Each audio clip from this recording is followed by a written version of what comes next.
Testing, testing. Okay, yep. Looks like the microphone's picking up my voice. Pretty good.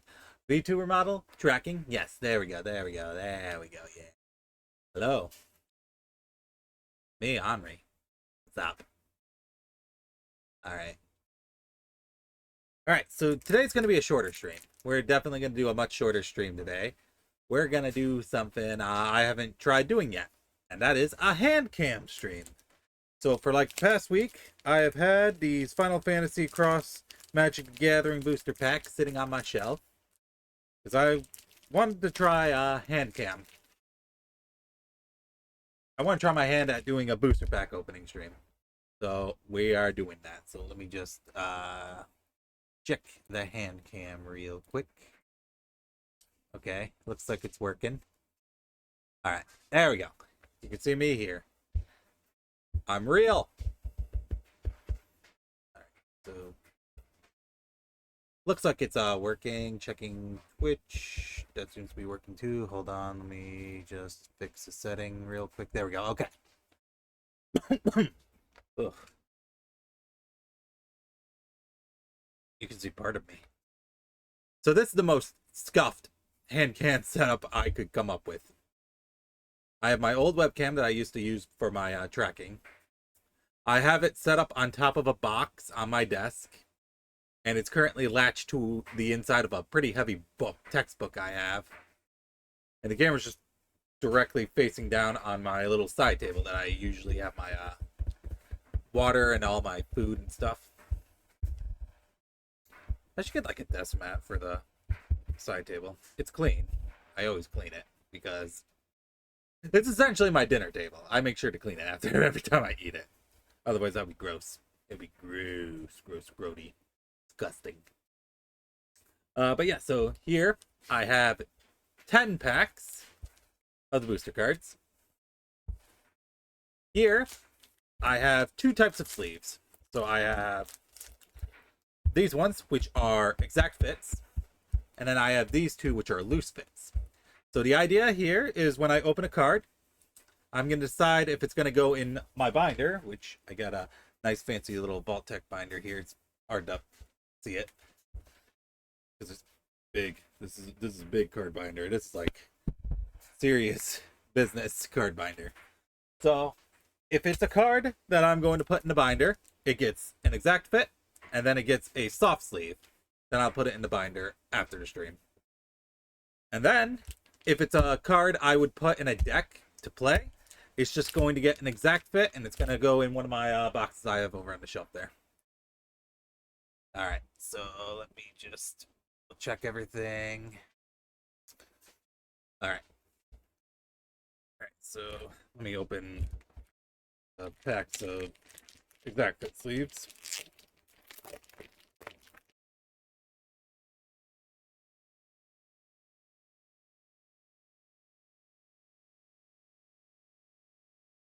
Trash can over there. Excuse me. I've been having bad congestion today. I think my allergies are kicking my ass. Either that or caught a cold. Either or. All right, but everything looks good. The hand cam's working. The VTube Studio camera's working. So we are good to go, I believe. Let me just open this so I can grab the sleeve out of it. Put that there. Do the same thing with one of the soft sleeves.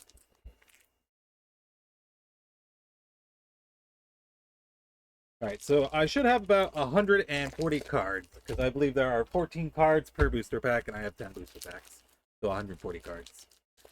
So it might take us about somewhere between 30 minutes to an hour for this stream, which I think that's a pretty decent length stream, especially because I'm doing something I'm not really used to. All right, so I have to remember these are the soft sleeves, these are the exact fit sleeves. All right, so before that, let me just take a card from one of the previous packs I opened and haven't been sleeved yet. And let me make sure this is gonna work. So, yeah. Oh no! I dropped all the sleeves. God damn it!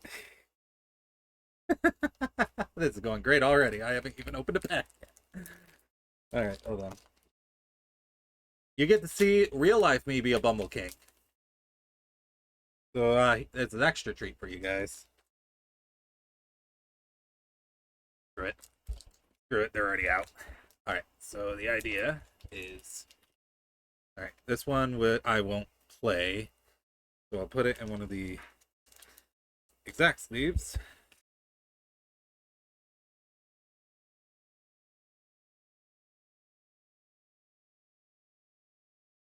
Alright, and then we flip it upside down.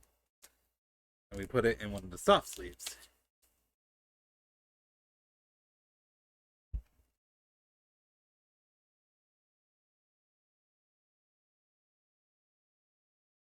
Come on. Come on.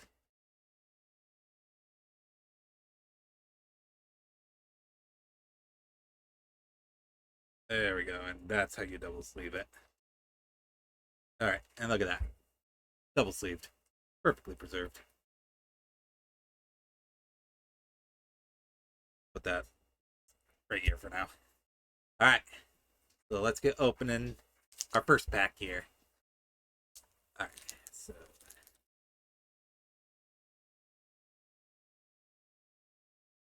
Which side do you open from? I think normally you open it from the front like this. I don't know. I should probably watch someone else do one of these before I did it. Alright, here we go. Toss the pack. Alright. It's a little bit hard to see, is it? Hold on. Turn on the light. Okay, that's a little better. So first one, airship crash. Instant. Destroy target artifact, enchantment, or creature with flying. Cycling 2/2. Discard this card. Okay, I'll just do this so we don't hide it. So you guys can take a look at it. Oh, let me take the... Actually, that might be better. You might be able to see that better. Alright, so that's a pretty interesting card. I'll probably never use it. Let's go ahead and sleeve it. That's going to go in the binder.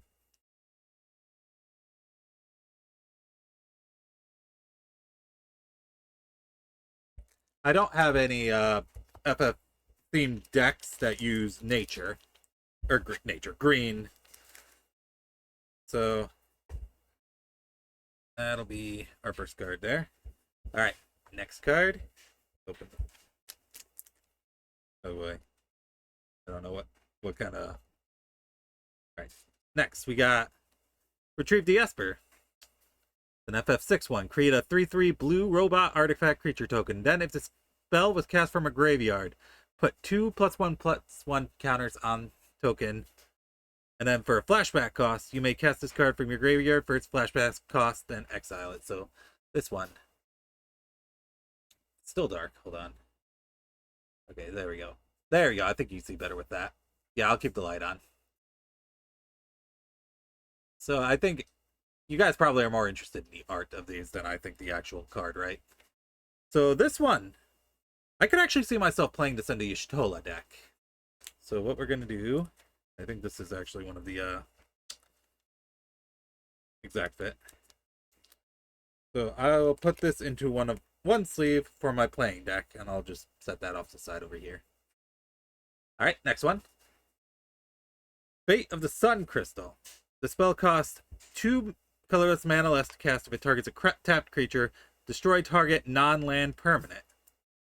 You would have me destroy the Empire? Is this my duty? Is this what you want? Ashelia, Benargan, Damaska. So it's an FF12 one. Hi, Swell. Oh my, it is the person who has no self-control and buy Magic Gathering cards. Hey, ow. Hi, Zaxxon. Hey, I need to put an appendix to that.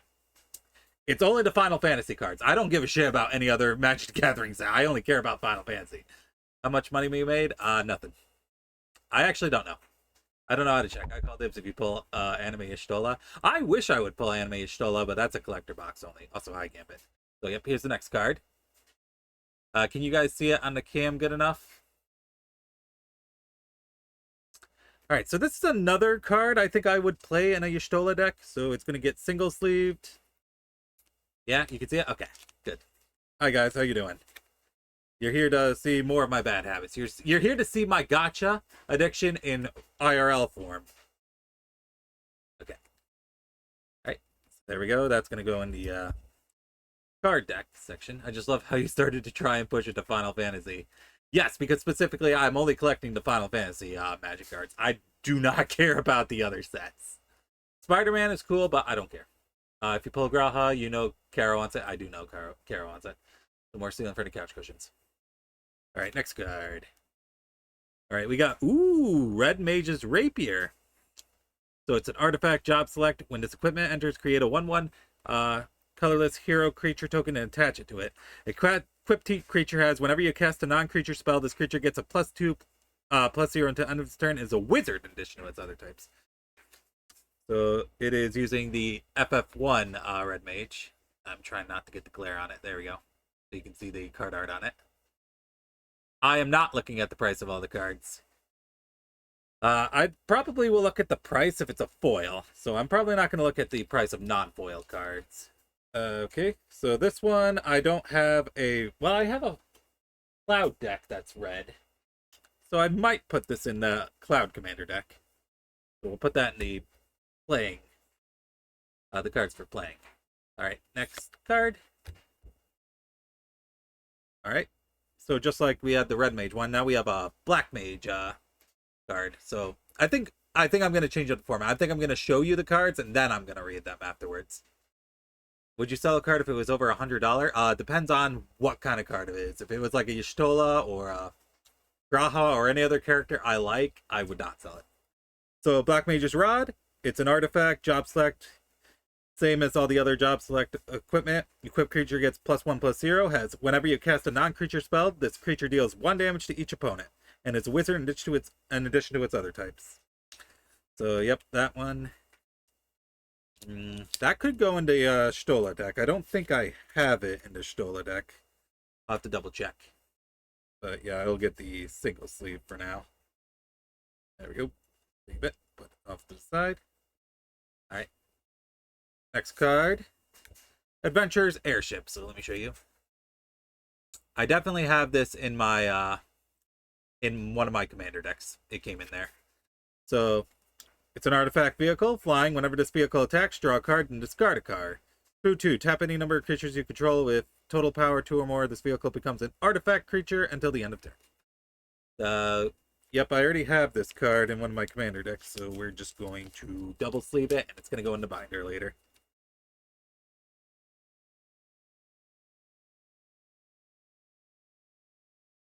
So there's the exact fit, and that. No, my sleeves are falling. Help! Help! They're falling. Okay, I got it.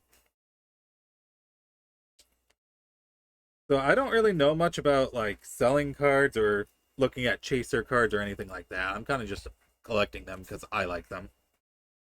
You know, the way trading cards is supposed to be. Hey Moth, how you doing? It's me. Hi. I'm real. You guys thought I was AI. No, I'm real. I was real this whole time. Not yet. I'm still on the first pack. So next one, White Orsite. So I'll show you. Illustration, White Orsite. So this is another card I know for a fact I have my Y'shtola commander box, so it's going in the binder for sure. When this artifact enters, exile target non-land permanent and opponent controls until this artifact leaves the battlefield. And if you tap it, you can also add 1 white mana. She gave her life that we might defeat the Ascians. Her sacrifice must not be in vain. Alright, so this one's going in the binder for sure. So let me double sleeve it. What's up, Zaxxon? Oh, yeah.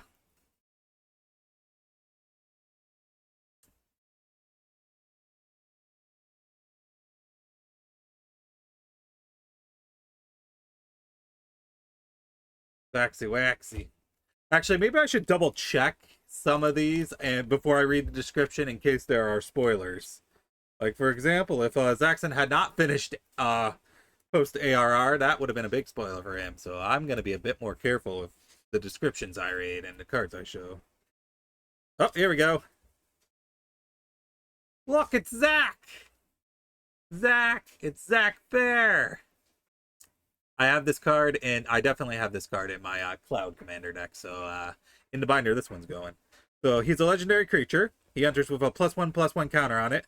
You can sacrifice Zac Fair. Target creature you control gains indestructible until end of turn. Put Zac Fair's counters on a creature and attach equipment that was attached to Zac Fair to that creature. I love you, Zach. Okay.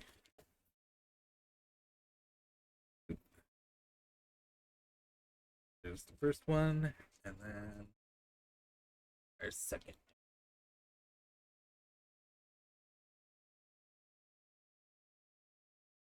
All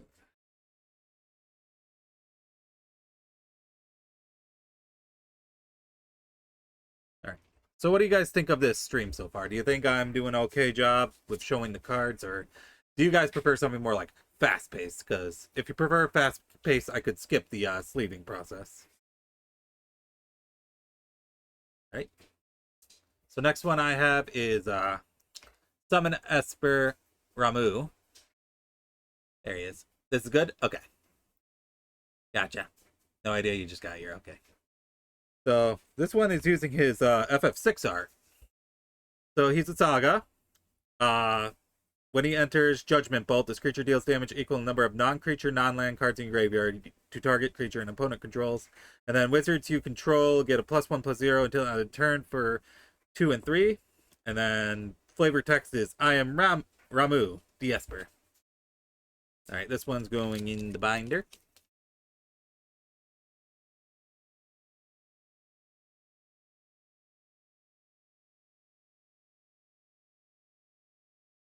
And I can't wait to finally get these 10 packs off my desk, off my shelf, so I can order another 10 pack. Yep, Shamey's red. But then again, what color would he be? Maybe green? Because green is supposed to be nature, right? And red doesn't believe in milling. Ah, I see. You'd think he'd be blue. Well, I guess blue is more associated with water, and lightning is more water, I guess. I can see it. That's going in the binder. Okay, no, that's just my eyes playing tricks on me. I could. It looks like the cards are getting bent somehow, but I think that's just the binder. Okay, so next is Elixir. So there's Elixir as one of the rabbits from FF3 in it, or FF4. So this artifact enters tapped. So if you pay 5 mana, you can exile this artifact, shuffle all non-land cards from your graveyard in your library. You gain life equal to the number of cards shuffled into your library this way. That might be a good card to have in one of my decks. So I'm going to give it the single sleeve. Blue also loves discarding and non-creature shake. Gotcha. Alright, so that's going to be in my playing deck. Alright. Ooh. This time we got the Emperor of Palamecia. So it's the Emperor from FF2. Alright, so he's a legendary creature. You can tap him to add 1 blue or 1 red mana. Spend this mana only to cast a non-creature spell. Whenever you cast a non-creature spell, if at least 4 mana was spent to cast it, put a +1/+1 counter on the Emperor of Palamecia. Then if it has 3 or more +1/+1 counters, transform it. So then, this is a transforming card, so it has a back. Trying to get it so you can see the art without it glaring. There we go, I think I got it. There we go. Alright, so he becomes the Lord Master of Hell. Starfall. Whenever the Lord Master of Hell attacks, it deals X damage to each opponent, where X is the number of non-creature, non-land cards in your graveyard. All the world shall fall by my hand. So, unfortunately, the 2 decks I have built, Cloud and Y'shtola, neither of them have both blue and red. Because I believe Cloud is red and green, I think? I don't remember. I know it's not blue, though. How do you put it in the deck? So this one, I would probably actually build a commander deck around this one, is what I would do. So actually that might be fun to build my own commander deck instead of using one of the pre-built ones.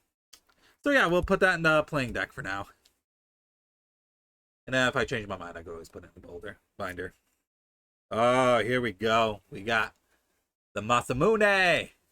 There's an artifact that lets you play any mana color that an opponent controls. Ooh. So if you want to be as wacky as shit. Well, if you play Commander setup, you wouldn't be able to put that card in your deck anyway. So we got good old Sephi here with his Masamune. Alright, legendary equipment. As long as equipped creature is attacking, it has first strike and must be blocked if able. Equipped creature has, if a creature dying causes a triggered ability of this creature or an emblem you own to trigger, that ability triggers an additional time. I believe this is also in the Cloud Commander deck, so it's going in the binder. In the binder it goes.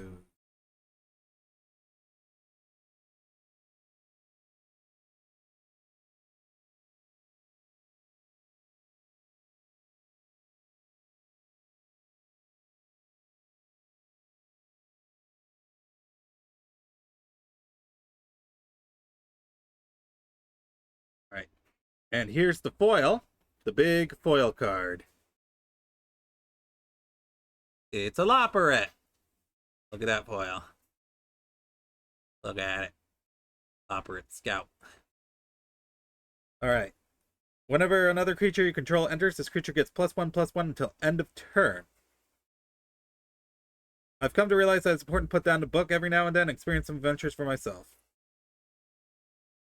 All right, this one's definitely going in the binder. For the most part, unless I really, really, really like a card, if it's a foil, it's going to just automatically go in the folder. So we got a foil.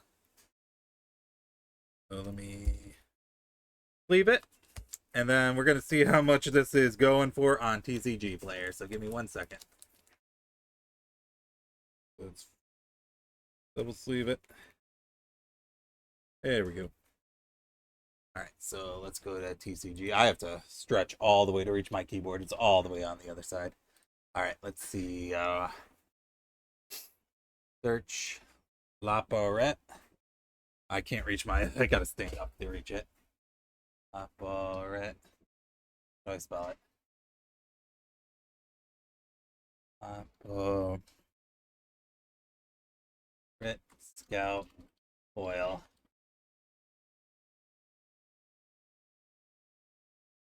Oh, there's 2 R's.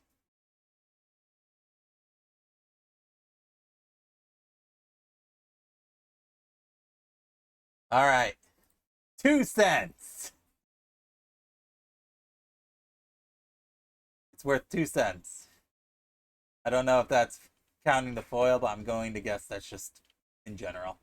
I don't know if it's the foil version. I don't know how to check if it's the foil version or not, but it is. Oh, the foil set version is 12 cents. So we made 12 cents. Oh, if you want mine, I would greatly appreciate that. Thank you very much. We're only gonna check for like the. All right, last card we get an FF9 card. It's Treno, Dark City. So it's a land town. This land enters tapped. You can add either water or black mana. I say water, blue or black mana. Worth less than the cardboard is printed on. The basic VV card dropped from 80 to. Wow, that's a big drop. There aren't many nobles living here. The nights are long. It's a great place for thieves. Marcus, Tantalus Thief. All right.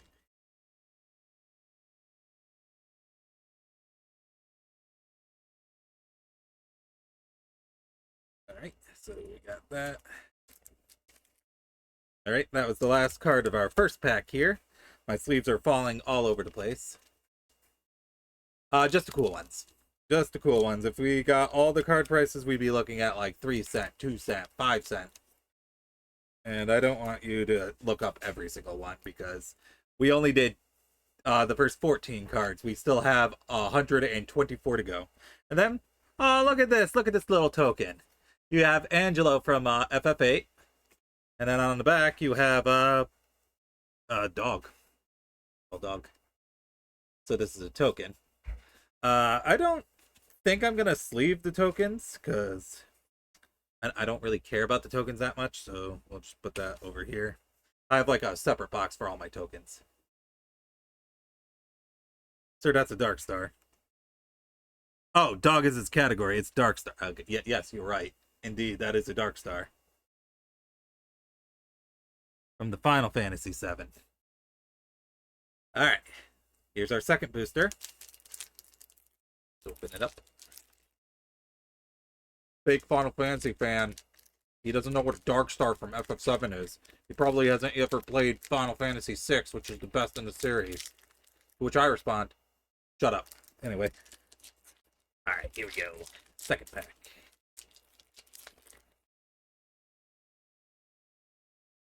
Which way does it usually go? Do I usually open it from that pack? Okay, so because we have the back. My sleeves are falling. Oh no. They're slippery. Okay, maybe I will get a desk mat for the next time I do a hand cam set stream. That way things aren't sliding over the desk. Alright, first one. Hey, look at that. We got a copy. We got a copy of Red Mage's Rapier. So I think I put the last one in the binder folder, or binder pile. This one I'm actually going to put in the play pile, because I might try to build a deck around Emperor. So, leave it. Actually, hold on. Let me check something real quick. Alright, this is the double sleeve. This is the single sleeve. Yeah, no. Okay, so yeah, I'll just single sleeve that one, because I might play it. Although Explorers is the best. Fun fact. Yeah, what's the fun fact?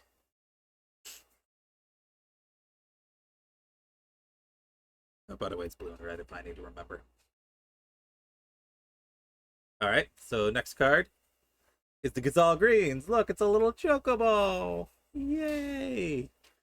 The borderless traveling Chocobo cards are the most expensive cards in the entire set, going over $2,000. If I were to happen to get one of those, I might sell one of those, actually. So, it's a sorcery. Creates a 2/2 green bird creature token with whenever a land you control enters, this token gets +1/+0 until end of turn. It also has a flashback for 6 colorless and 1 green mana. You may cast this card from your graveyard and then exile it. So I actually have this one in my Cloud Commander deck, so we're going to... Imagine if we could get an Explorer's, like, game set up. Like, that'd be a fun stream, I think.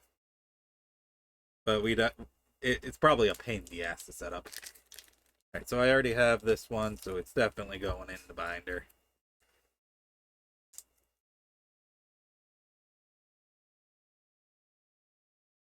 In the binder you go.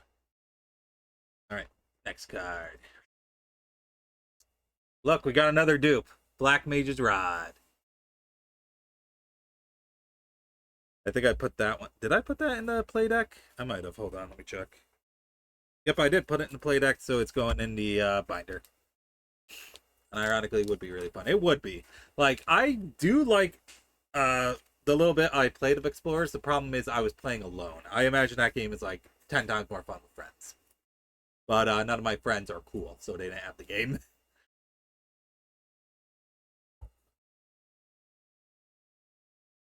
Yeah.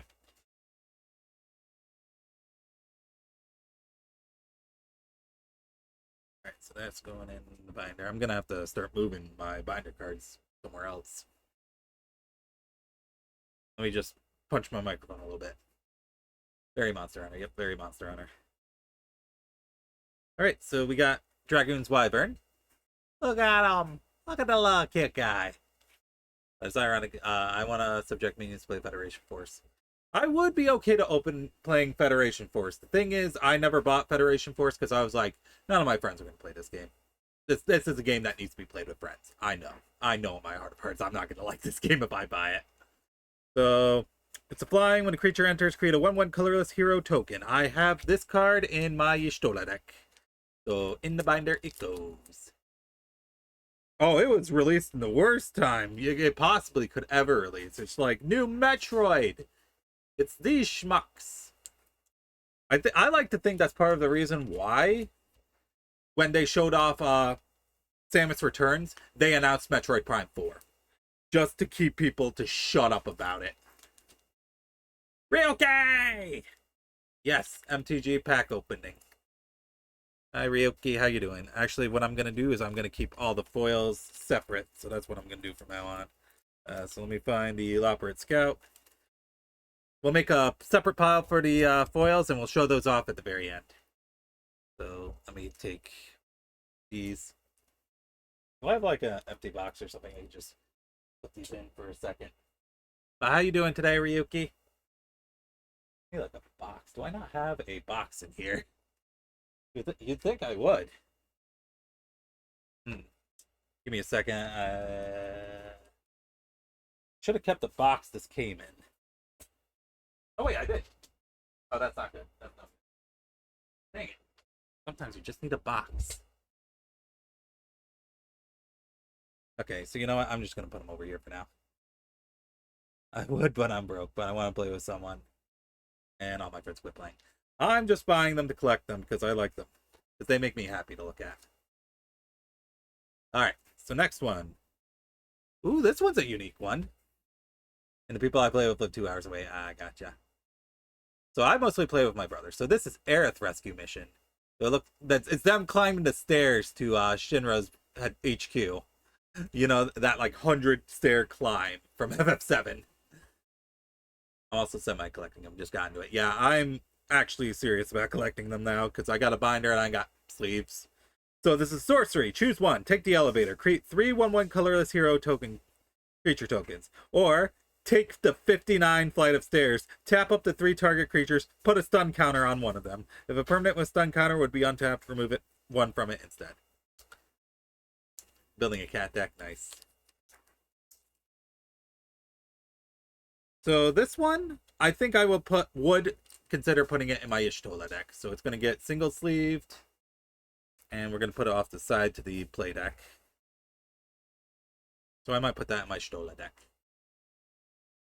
The Air Rescue one? Yeah, that's a good one. Alright. Ooh. Look, it's Prish from FF11. Or Decidia Duodecim if you never played at 11.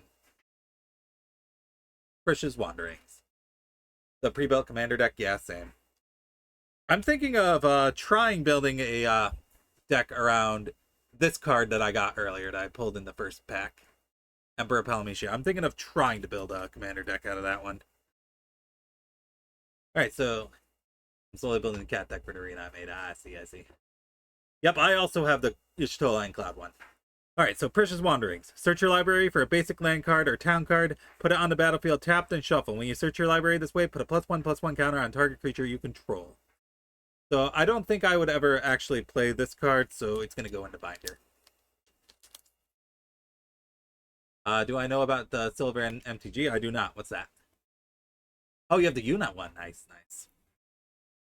I was debating between buying the Cloud one or buying the Terra one. And then I'm like, you know what? I never played 6. I'll have a better appreciation of 7. So I got the Cloud one. Silver, L before I. Sliver. Oh, Sliver. You'll have to forgive me. My chat is all the way over there. I kind of have to squint to see it. All right, so next card. Ooh, the Coral Sword from FF5. Look at that. That's pretty cool. All right, so Coral Sword.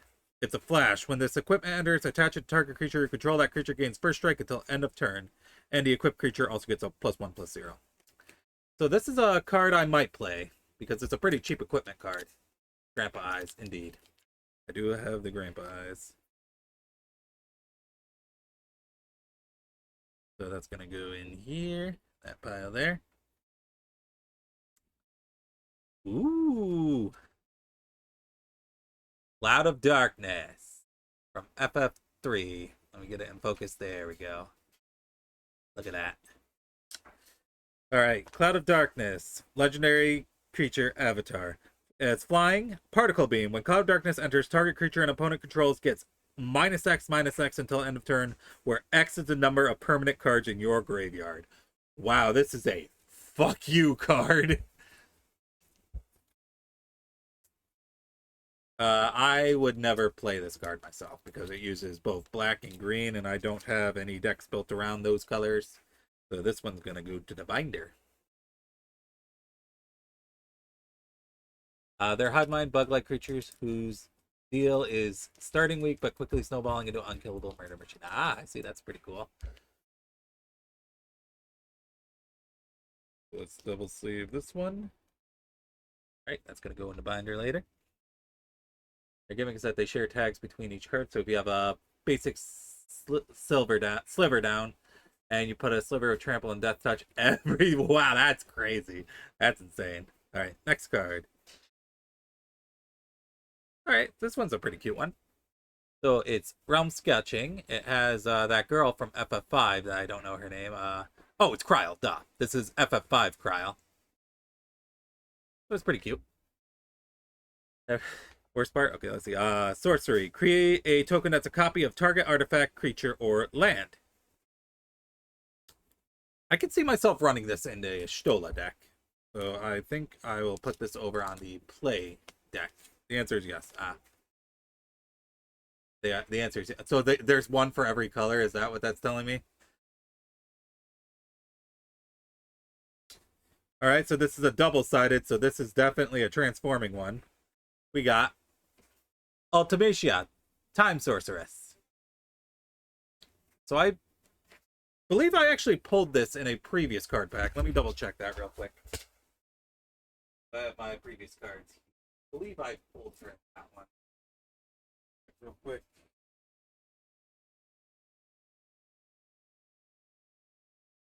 I believe I have her in here.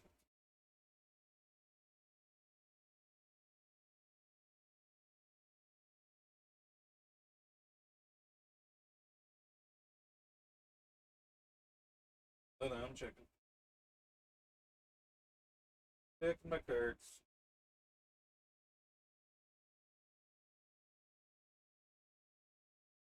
Maybe I didn't pull her. Maybe I'm crazy.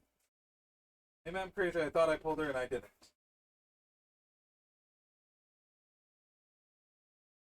Yeah, I'm crazy, I guess. I don't have her. I thought I did. Guess not. So our double-sided cards just kept outside the deck. They're thrown in like normal. Most players will have them in sleeves. Yeah. I'm not exactly sure how that works because I don't use any double-sided cards. I think they just take them out of the sleeve and then flip them. I don't know. But anyway, so Ultimacia, Time Sorceress. Whenever Ultimacia enters or attacks, survey 2. And then at the beginning of your end step, you must pay 4 colorless, 2 blue, and 2 black, and exile 8 cards from your graveyard. If you do, transform Ultimacia. So then that's a transforming one. That's her on the back. I'm guessing it's going to be Junction Engraver. Okay. All right, so Menace. This creature can't be blocked except by 2 or more creatures. And then Time Compression. When this creature transformed to Ultimacia Omnipotent, take an extra turn after this one. So you get to go twice. But only after she transforms, so you can only do it once. Alright, so I don't think I'm going to play this card. I'm going to make a Xenos deck just to terrorize everyone. That could probably work. I think I do have a Xenos in the other stack over there. So I could potentially build a Xenos deck. And I think it was a transforming one. I believe it turns into Shinryu. And I'm not going to say any more than that because of reasons. Honestly, I think I said too much anyway. So that's going to go in the play deck. Alright. So next is a hero token. So it's a hero on one side, and it's a copy token on the other side. So we're not, I don't sleeve my tokens. So we're just going to set that off the side.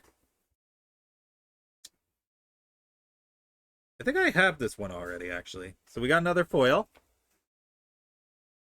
Vector, Imperial City. The land card. This land enters tapped. Tap it to add 1 black or 1 red. If we allow the Empire to continue expanding its magic tech arsenal, history's greatest mistake will be repeated. Bannon, leader of the returners from FF6. So there's a foil. It's probably not worth crap. That's my guess.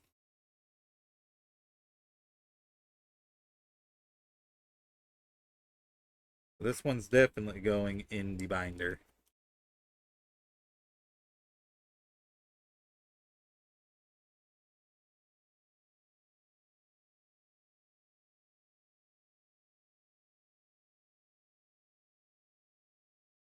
Oh, did I get a second?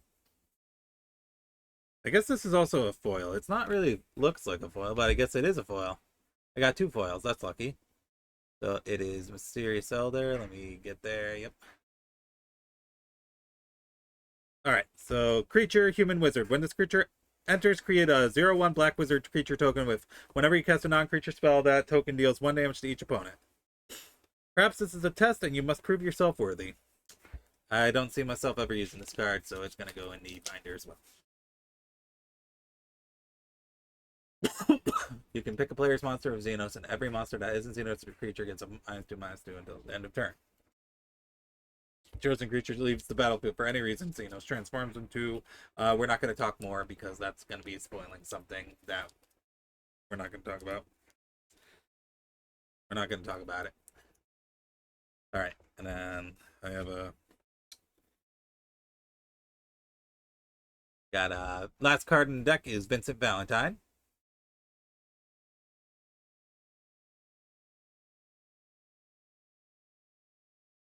Alright, he's a legendary creature assassin. Whenever a creature an opponent controls dies, put a number of +1/+1 counters on Vincent Valentine equal to that creature's power. Whenever Vincent Valentine's attacks, you may transform it. So, flips to the back, he transforms into Galleon Beast, which is his first limit break in FF7. Alright, so Galleon Beast has Trample and Lifelink. When Galleon Beast dies, return it to the battlefield, tap as Vincent. So this body is the punishment that's been given to me.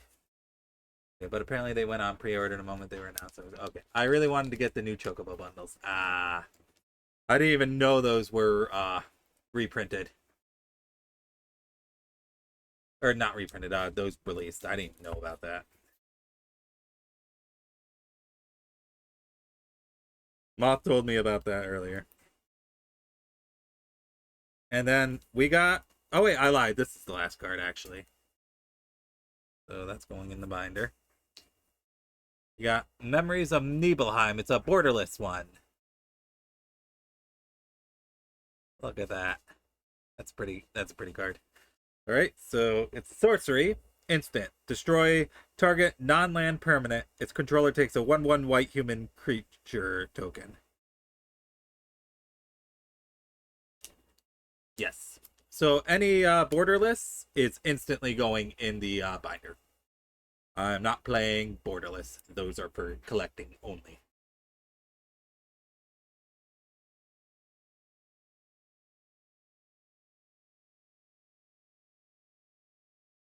If I really, really like the effect of one of my borderless cards, I will just buy the individual non-borderless version.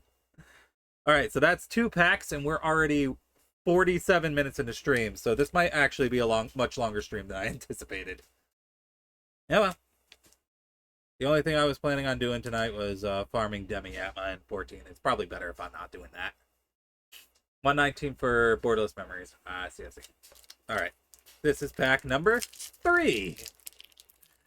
Oh, we're making good time, I can tell.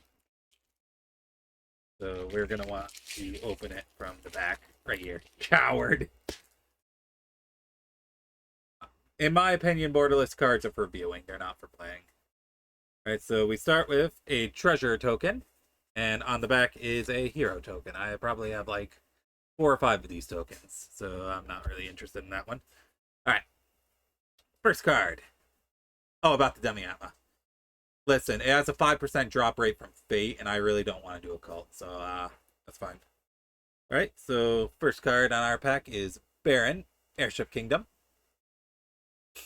Alright, so this land enters tapped. The advent of airship marked the realization of Baron's dreams, but also the birth of his militarism. It's from FF4. If I recall correctly, that's the kingdom that shoots down your airship in FF4. Wait, no, Baron... No, I'm thinking of the town in FF3. Baron is the main city of FF4. What am I talking about? Cecil is only the leader of the Red Wings. A Baron. Couldn't tell you. It's been too long since I played FF3. Meanwhile, building my cat deck full of foils or foils. So, listen, that's your priority. You can do whatever you want with your deck. I don't think I would rather have those for viewing. Ooh, okay, look at this one. We got our first foil on this pack. It's Reno and Rude. Look at them. Look at them. They're so cool. Alright, so legendary creature, human assassin, menace. Whenever Reno and Rude deals combat damage to a player, exile the top card of that player's library. Then you may sacrifice another creature or artifact. If you do, you may pay the exiled card this turn, and mana of any type can be spent to cast it. That's a pretty nice card.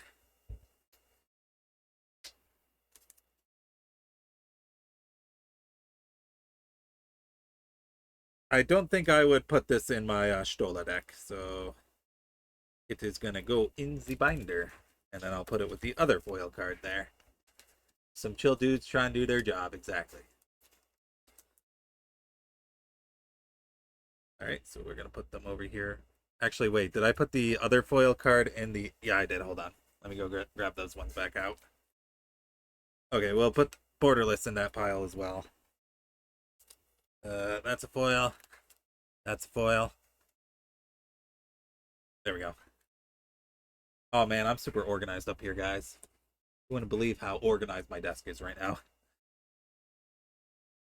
Yeah, next time I ever do a hand cam stream, I need to get like a desk mat or something because everything on my desk or on this little table is slipping away. And I also gotta be more careful with my sleeves. Your desk, okay. Next card. Ooh. Saxon, you'll have an appreciation for this one. It's Louis Sua's Sacrifice. Walk free. Walk free. Instant. As an additional cost to cast a spell, sacrifice a legendary creature or pay 2 colorless mana. Counter target, activate ability, triggered ability, or non-creature spell. Thank you for everything. Pray take your rest, grandfather. You deserve it. Alice. I don't know if I don't think this is in my Stola deck. But I would definitely play it in my Stola deck, so it's getting a single one. I really wanted the SQ Kawaii playmat, but it got sold out immediately. Oof. I gotta see if there's any, like... If it, like, maybe if Etsy has, like, a Mega Man style, desk mat that I can use. Alright, next card. Oh, fuck you. Fuck this card. It's Excalibur 2 from Final Fantasy IX. The fucking worst weapon in any Final Fantasy game ever. So for those of you who have not played FF9, Excalibur 2 is Steiner's best weapon in the game. It is the strongest weapon in the game by far. To get it, you have to get to the end of Final Fantasy IX in, I believe it's under... Is it 9 hours? It might be 9 hours. It's not worth it. Yes, it's his strongest weapon by far. But it's not worth it. You have to speed run the game to get this weapon. So, whenever you gain life, put a charge counter on Excalibur 2. Equipped creature gets +1/+1 for each charge counter on Excalibur 2, and then you can pay 3 colorless to equip it. So, I think this is a card I would play. It's 12 hours. Okay. It's not as bad as I thought, but 12 hours is still... I don't know, Zaxxon. I have no idea why they set it up that way. But this is a card I would absolutely put in deck. Especially put it in Y'shtola's deck, because Y'shtola has a lot of healing going on. So, yep, that goes in the play deck. Right, next card. Cargo Ship. Alright, Flying Vigilance. I definitely have this card already. Flying Vigilance, you can tap it to add 1 colorless, and then you can spend this mana only to cast an artifact spell or activate the ability of an artifact source. Crew. Costs 1 mana. Tap any number of creatures you control with total power 1 or more. This vehicle becomes an artifact creature until the end of this turn. I don't actually know what that means.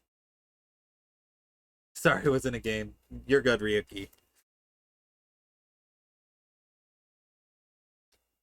Welcome back. Hope the game went well.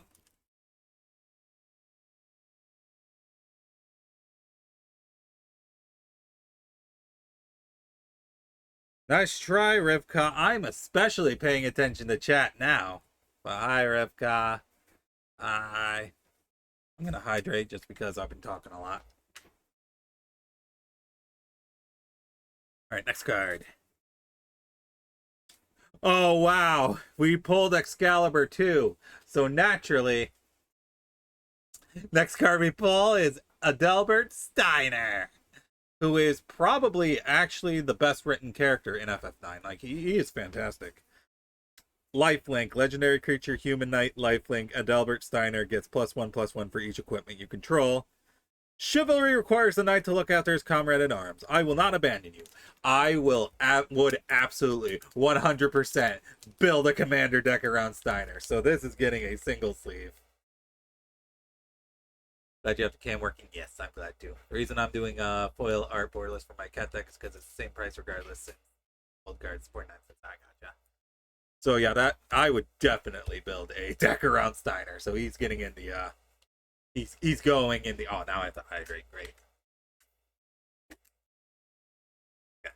He's definitely going in the play deck. Alright, next card. Any FF10 fans in the chat? Ride the shoe puff. You ride the shoe puff.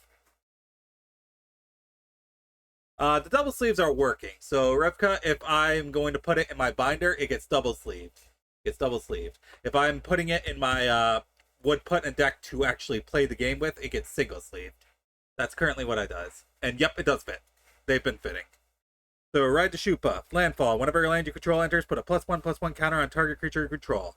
For a 5 colorless 2 green cost, this enchantment becomes a 7/7 beast creature in addition to its other types. Rides the shoe puff. All aboard. Yep. That is cool that that's what they do for the hero tokens. So I would not use this card in deck, so in the binder it goes. I'm gonna do one. Second sleeve.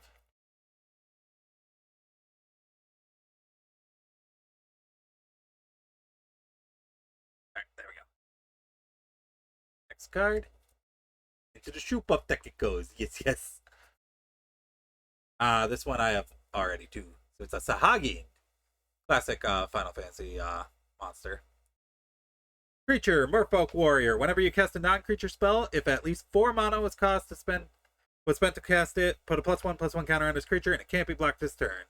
Silence, Shorewalker. Try to escape and I'll slice skills into your neck.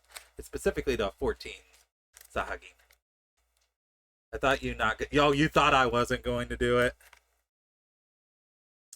I'm doing it. Don't worry. They're being double sleeved. Well, the ones that are going to binder are getting double sleeved. The play cards are not. Just because I need to be able to shuffle those cards. Okay. So there's that. Keep forgetting stuff I said. Listen, I'm stupid. I'm sorry. Next card. Oh my god. Oh my god, guys. I didn't know this was a card. Instant ramen! Instant ramen. There's Gladiolus with his instant ramen. Does it actually have the Nissan brand on it? No, they took the Nissan brand off of it. Alright, it's a artifact food. Flash. When this artifact enters, draw a card. You can pay 2 and sacrifice this artifact. You gain 3 life. That is going in the play deck. Absolutely. I am absolutely would play this in a deck. So he gets single sleeved. Goes in the play deck. Alright, next card. Oh, this one's pretty neat. As you should. So, item shopkeep. Alright, let's see. Whenever you attack, target attacking equipped creature gains menace until end of turn. It can't be blocked except by 2 or more creatures. What can I do for you? I don't see myself playing this card in the deck, so it's probably gonna go in the binder.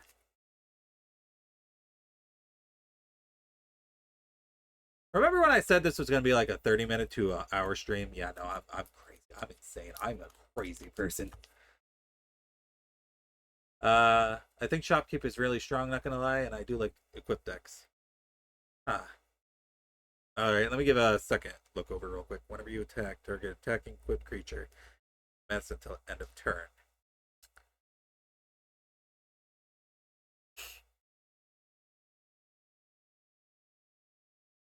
Alright, I'll put that in the play deck for now, and if I change my mind, I can always put another sleeve on it, put it in the binder.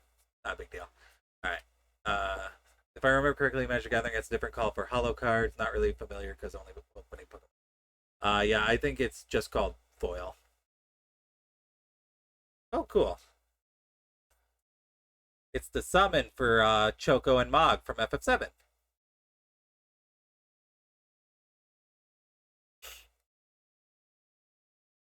It's not because he's a moth demon. Yes, it is. Okay. Alright, so it's a saga. For all 4 terms, it uses Stampede. Other creatures you control get +1/+0 until end of turn. What? Football. Alright, this. So because this is a white one, I would probably run this with Steiner, because unfortunately, I think the problem with building the Steiner deck is that he's pure white, isn't he? Yes, he's pure white. So I would have to build a pure white deck around him. So, because this is a pure white card, that goes in the play deck. Mainly play standard. Ah. Yes, I am enjoying the card collecting. It is my IRL gacha. Why is that one sticking? Is that foil? It doesn't feel like it's foil. Alright, next one. You're going to be addicted to get more? Yes. Yes, I am. I mostly play Commander. I don't play Standard. Which means when I build my Commander decks, they have to match the color. Alright, so next one is Ice Flan. My boyfriend getting me into Magic Gathering was a mistake for me. I see. Luckily, my addiction only extends to the Final Fantasy cards. So outside of Final Fantasy, I don't care.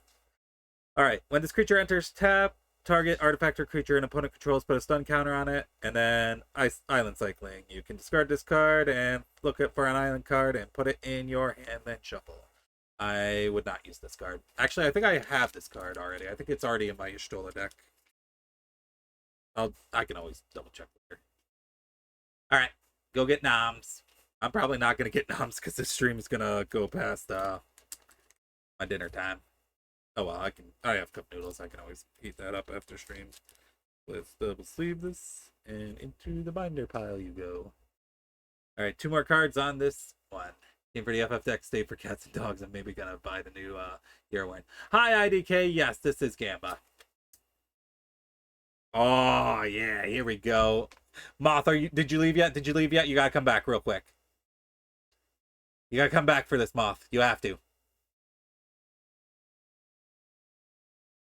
I'm gonna hold it up to the screen until I see he says something in chat. Otherwise, we'll put it off to the side and we'll show it off when he comes back.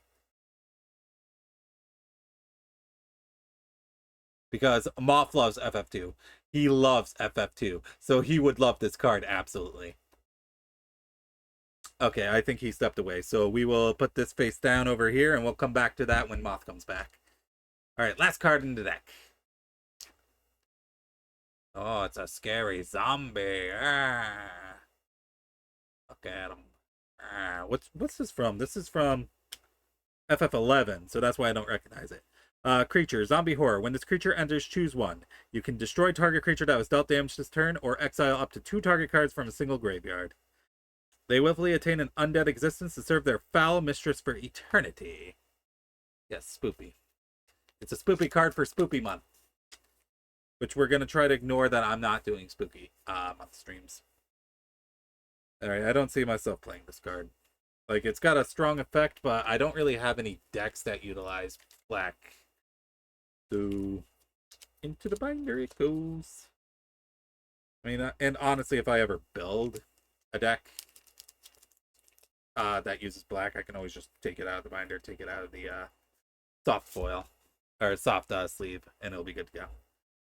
Alright, that was 3 packs. We still have 7 packs to go, and it's already been over an hour, so I vastly underestimated how long this was gonna take. It's fine though. It's fine. with TCG for now. We're buying ETBs in packets.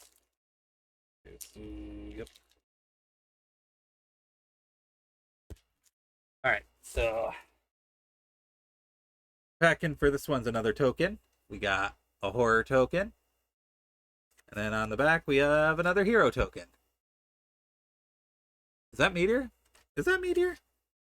Oh yeah, that is Meteor. That's cool. All right, put our token aside. Yeah, it takes a while if you're going slow and reading all the cards, but it's fun. Yes, this is fun. I'm definitely having fun with this. And again, what I was originally planning on doing for tonight, if the hand cam wasn't going to work, I was going to farm 14 for Demi-Atma, and I'd much rather be doing this. This is way more fun. All right, first card. Oh, it's the best card. It's a basic land card. All right, so I guess for basic lands, I'll just single sleeve them and put them in the play deck because, you know, you can just slot them into any deck. That's fine.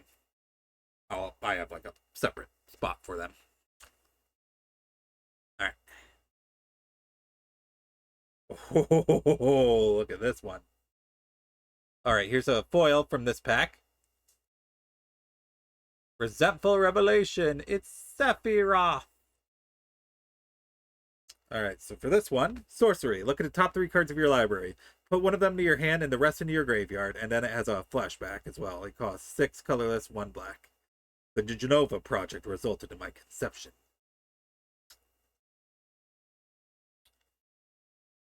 This could work in my Y'shtola deck. Because the Y'shtola commander deck has a lot of exile cards, banish cards, bring cards back. So I could potentially play this, but I also don't remember if I have this card in that deck or not.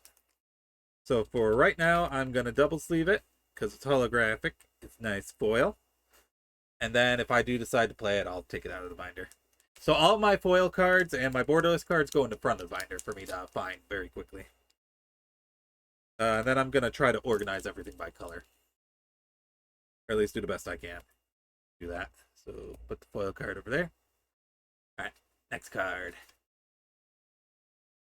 Look at that. We got a dupe. You got a dupe of Louis's Sacrifice. So I already put that in the play deck, so this one's going in the binder.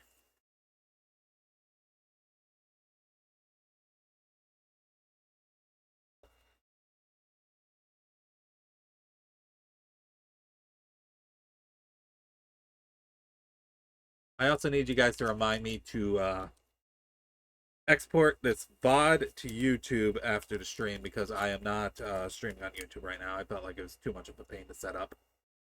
Oh, hold on, that's falling out of the tight sleeve.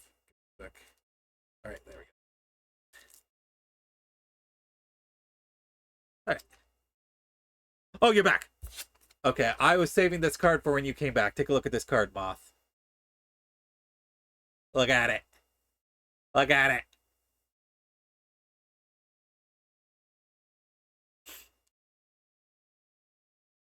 I held off on this one just for you, buddy.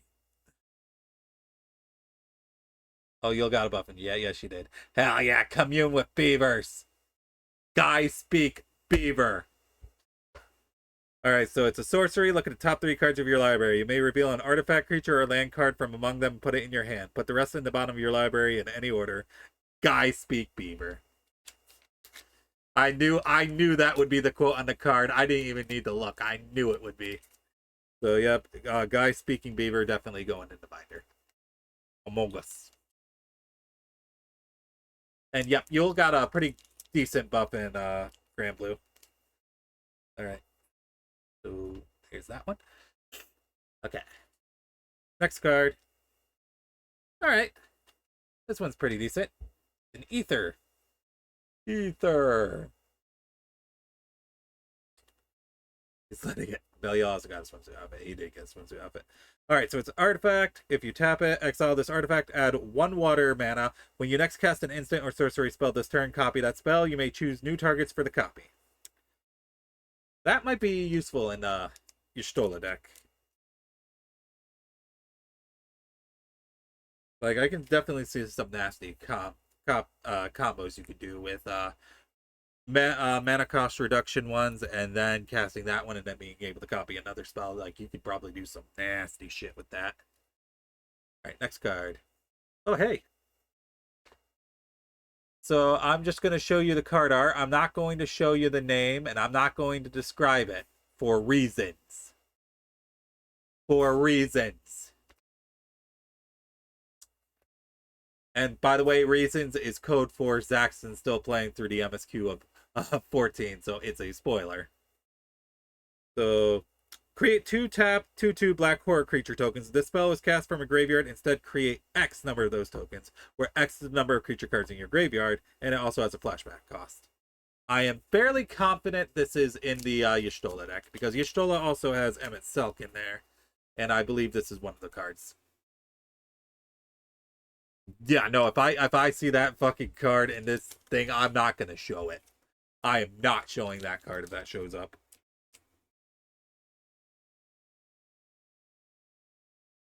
I'm keeping that one close to hand. Next one. Oh, hey, look! Look! It's Ambrosia from FF16. It's Clive's Chocobo, his white Chocobo. Alright, legendary creature bird. Flash. When Ambrosia Whiteheart enters, you may return another permanent you control to its owner's hand. Landfall. Whenever a land you control enters, Ambrosia Whiteheart gets +1/+0 to the end of turn. Herb, indeed. Alright, so Ambrosia definitely going in the play deck. I'd play that with Steiner. Alright, next card. Oh, look what we got here. Borderless Golbez. Look at that. Look at that. So I'm just going to instantly sleeve that one. That's definitely getting double sleeved. Ironically strongest Chocobo in the series. Either her or Boko. Or Alpha, actually. Or more specifically the Chocobo that Alpha represents, which is the Chocobo from Chocobo's Mystery Dungeon. Oh yeah, that's true. She did do that. All right, hold on. I am double sleeving this one.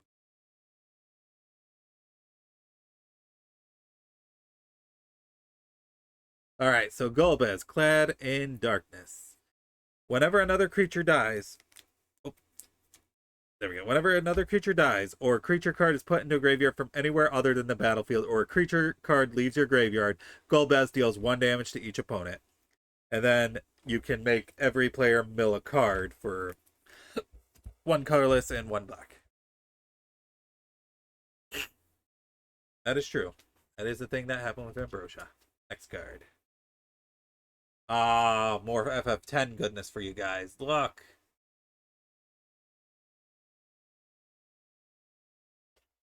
Alright, Syncope. Counter target spell unless its controller plays X amount of mana. If that spell is countered this way, exile it instead of putting it in its owner's graveyard. I don't know where X is. I don't know what that refers to. I love milling. Oh, X is the number of colorless that you're paying, so they have to match your colorless. All right, I could definitely see myself using this card. That's a pretty good counter spell. Okay, don't have him off deck. Tragic. Next card. All right, next one is Vein Stretchery from FF12. All right, so it's an instant kicker. Sacrifice an artifact creature.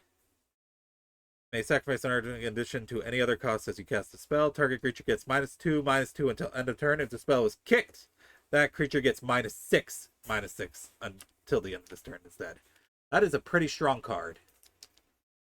Throw him out the window. Okay, in the binder he goes. Just because it's Bane. It's a pretty strong card, though. It's a low cost. And even though it is a kicker, -6/-6, that is strong.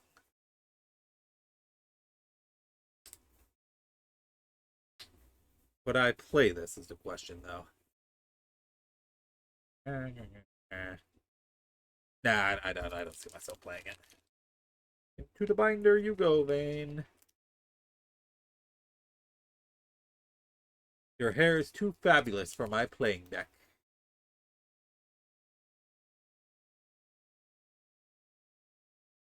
Uses Maybelline because he's worth it. Ooh, this one's got some pretty nice art. Haste magic.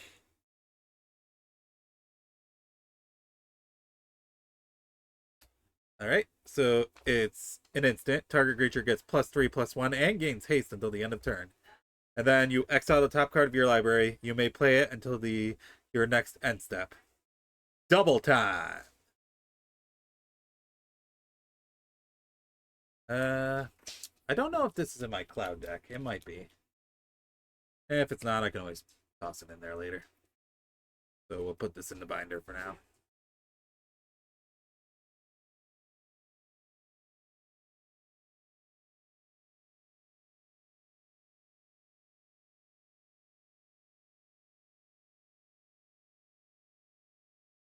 All right. Next card. All right, we got a weapons vendor. A human artificer. All right, when this creature enters, draw a card. At the beginning of combat on your turn, if you control equipment, you may pay 1 mana. When you do, attach target equipment you control to the target creature you control. This would work very well in the Steiner deck, actually. Man, in your line of work needs weapons. No, why not try that one on for size? Because you could like instantly equip like Excalibur 2 to Steiner if you have this one on the field. So we'll put that in the play deck. Maybe in the future I'll actually try to build a deck around Steiner. That might be fun stream with it. Like a deck building stream. What do you guys think? Meantime, the next one is Sage's Noliths. Alright, so Sage's Nolith. Job select. When this equipment enters, create a 1/1 colorless creature token, then attach this to it. Equipped creature gets +1/+0, has whenever this creature attacks, untap target attacking creature, and is a cleric in addition to its other types. And it has a 3 cost for equipping. So I have this card already. It's in my Stola deck. Helm of the Gas Lord is really good from what I've heard. Okay, I'll keep an eye out for that card if it pops up. So I already have Sage's Noliths. It came in the Stola deck, so this one's going in the binder.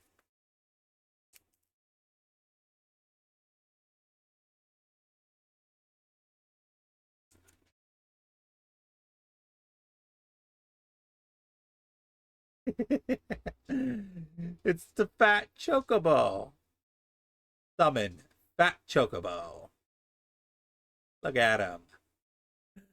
Alright, so for the first turn, Wark. Create a 2/2 Greenberg creature token with whenever a land you control enters, this token gets +1/+0 until end of turn.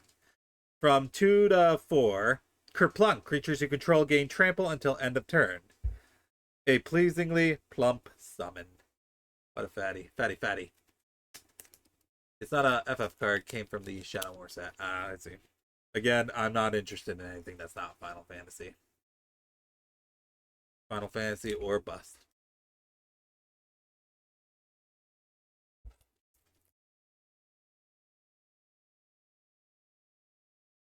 Alright, I think that's the last card in this pack. I just finished leaving this. Okay. Tech dies. Right there. Alright, when this creature enters, each opponent discards a card. Once the monsters of hell poured forth into the world, they entered using a path known as the Jade Passage. Hilda, Princess of Friend. So I already have this card too, so that's going to go into binder.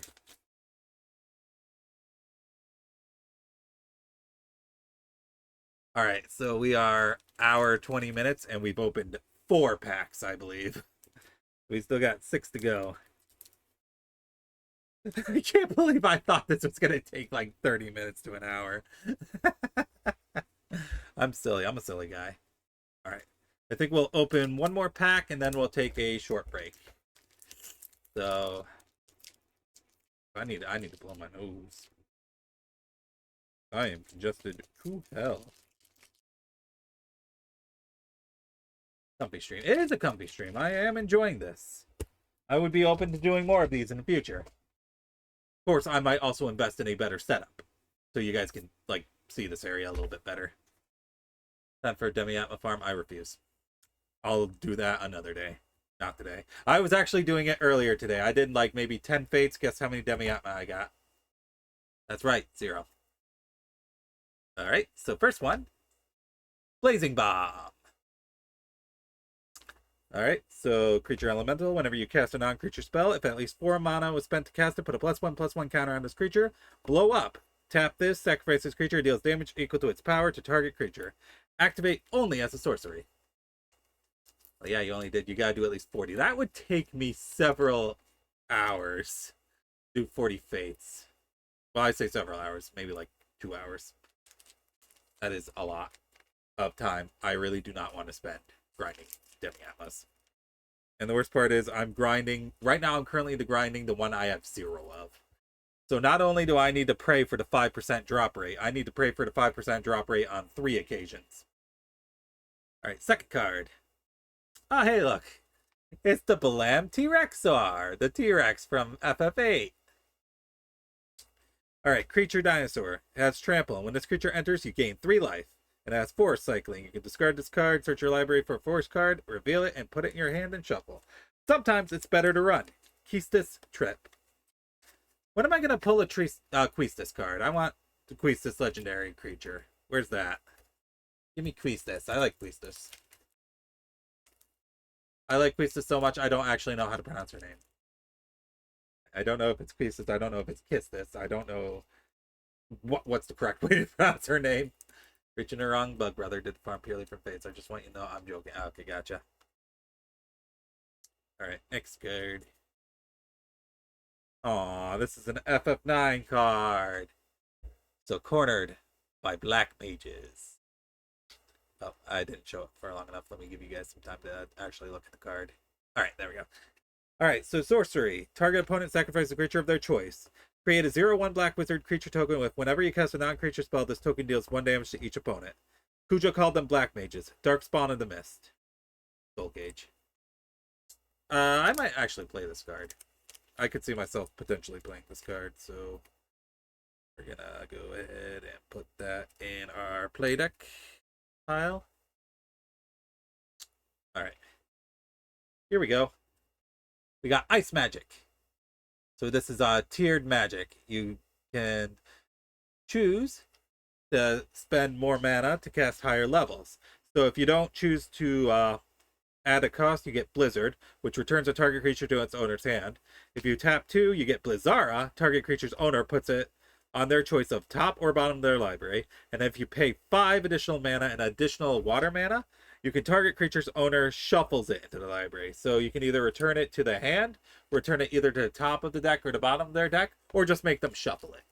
So it's a pretty decent card. I already have it, and I already have it in the Stola deck. So it's going in the binder. In the binder.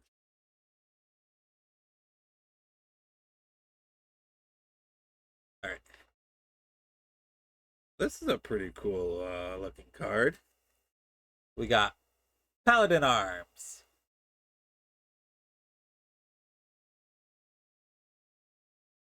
Alright, so it's an artifact equipment. Job select when this equipment enters, create a 1/1 colorless hero creature token, then attach this to it.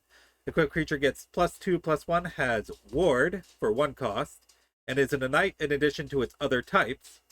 And then it has the additional effect Lightbringer and Hero's Shield. Its equip cost is 4. Oh wait, that's just its equip. Never mind. I thought it was a secondary effect. So that's gonna go into Steiner deck for sure.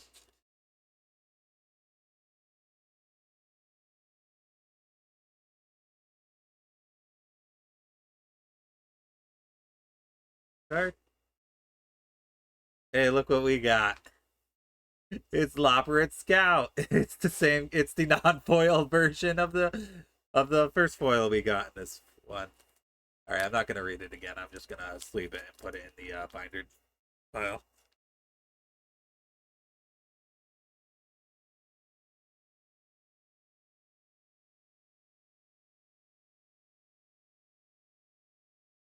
Only bring it up because it appeared in my Twitch recommendations for some reason. Okay, what's up? What's up, boss? Did you hear that the VA for Ortis in Warframe retired? I did not. Really? That's crazy. All right, so we got Monk's Fist. All right, so it's an artifact equipment. Job select, create 1/1 colorless token. Equip creature gets +1/+0 and is a monk in addition to its other types, and then got equip. This one I think I'll put in the binder. I don't think I'll play this one. Dang, I wonder who they're gonna get to play Ortis from now on, even though I haven't played Warframe in several months. And I probably won't be going back anytime soon. I still never got Jade. I never finished the Jade farm. Tragic. Anyway.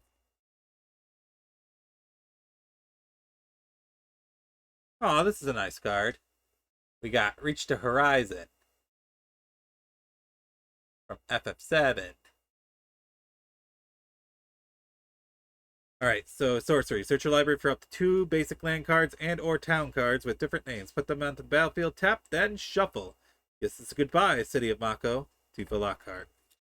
I don't see myself using this one. Because again, I don't really build green decks, I guess.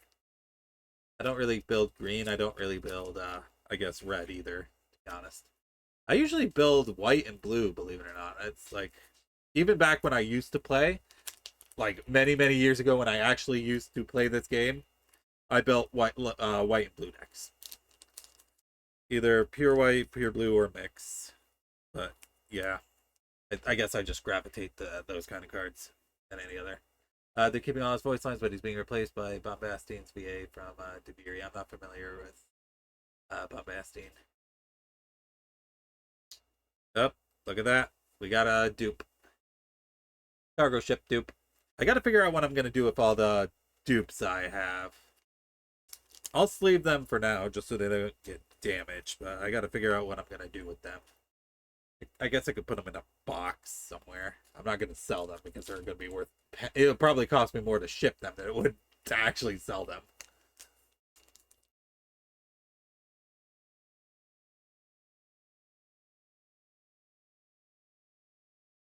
I guess I could just get like a box and then just keep them there in case anything happens to the binder version. My man was not content just being in the play pile. He also wants to be in the binder. You got it, buddy. You're going in the binder. You're gonna be on display.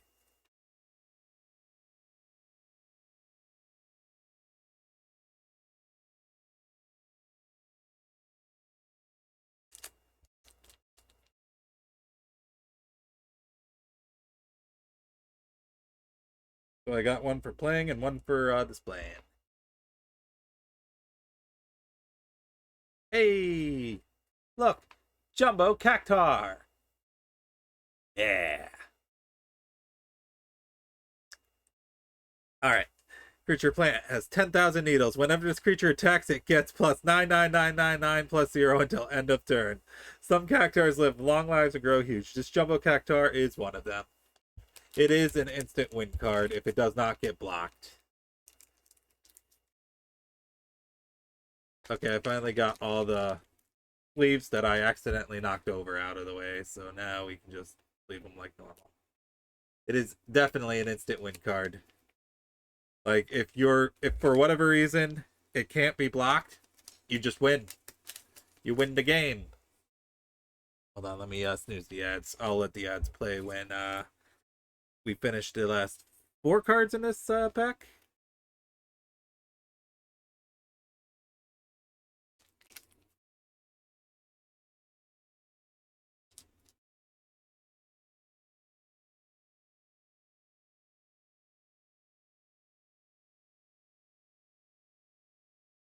Local blue player looks at you and says, pick it up. Pick it up. Pick it up. Come on, pick it up. No one's allowed to have fun except me. Ooh. Another borderless.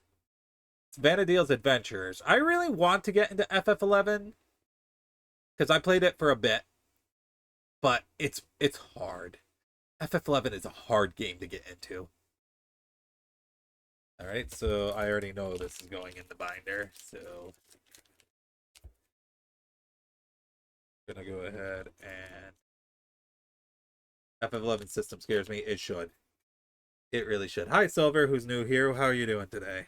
Welcome to my first hand cam stream. Hello. Double sleeve this one.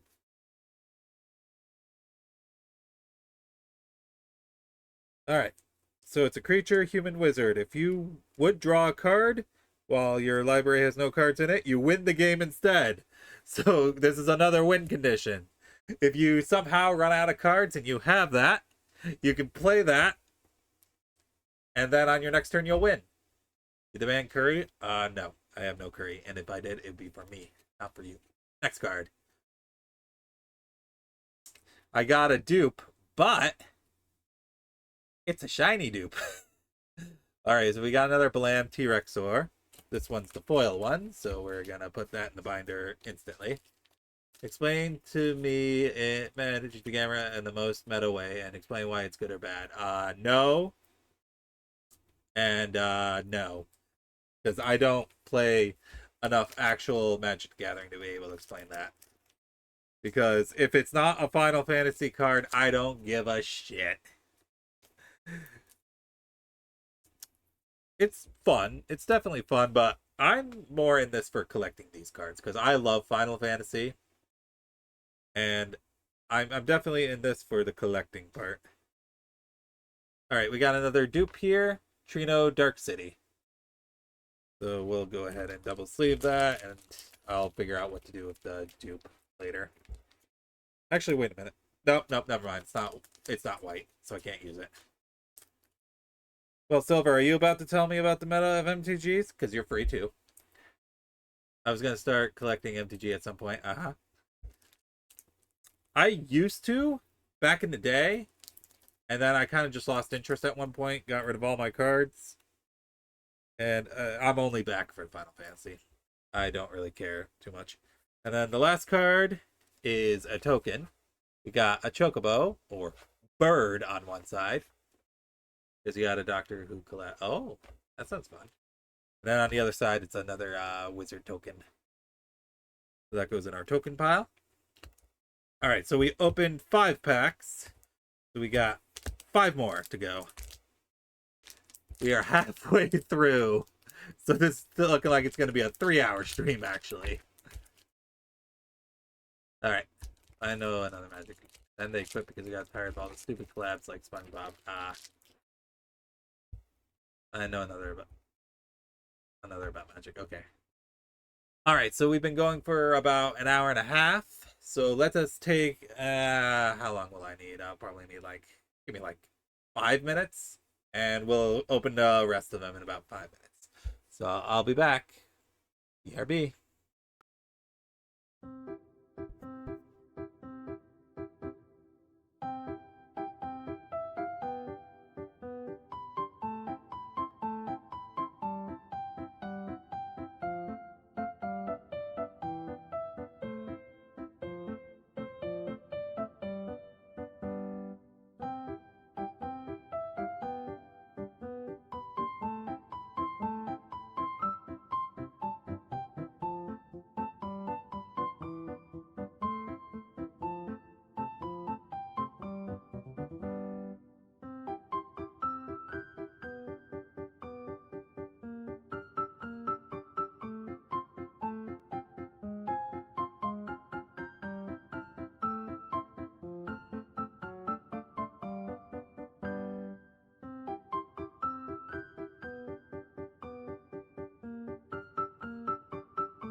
Hello, I'm back. What I missed while I was gone. Doctor Who collab was like 2 years ago, rioting 5 hydrates.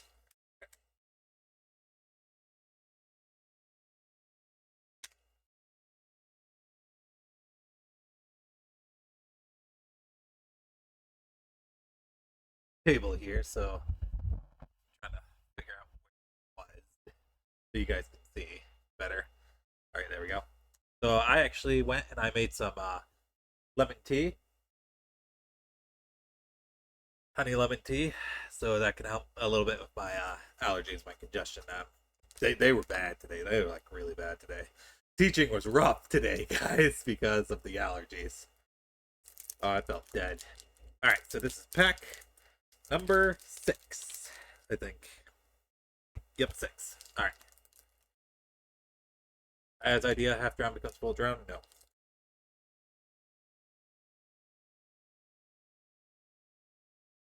All right. So next card. All right. So to complement ice magic, we got thunder magic, and we have lightning right here. She's casting thunder because she's lightning. Get it? You get the joke, guys. All right. So it's tiered. Thunder, Thundara, Thundara, Thundaga. So base is thunder magic deals 2 damage to target creature. Goes up to 4, and then at the highest it can deal 8. How's teaching job? It's going okay. It's stressful in a different way. So McDonald's is stressful both mentally and physically, whereas teaching is stressful mentally. Because I gotta sit there and I'm like, how am I gonna get these kids to learn this? And how am I gonna get these kids to behave in my class? But I think for someone who kind of got thrown headfirst into, like I was a last minute hire. I was shit, we need a math teacher. Here's this guy's application. Let's hire him. I feel like someone who was last minute hire. I think I'm doing all right. What grade am I teaching? 7th and 8th grade. So I already have Thunder Magic that's going in the binder. All right. Ooh, let's click this one. Airship crash. I wonder if that's the. I think that's Tantalus. Yeah, this is the FF9 card. This is Tantalus crashing in the Forest of Death. Alright, so it's an instant. Destroy target artifact, enchantment, or creature with flying. So, just our luck to crash in this forest. It's going to be interesting.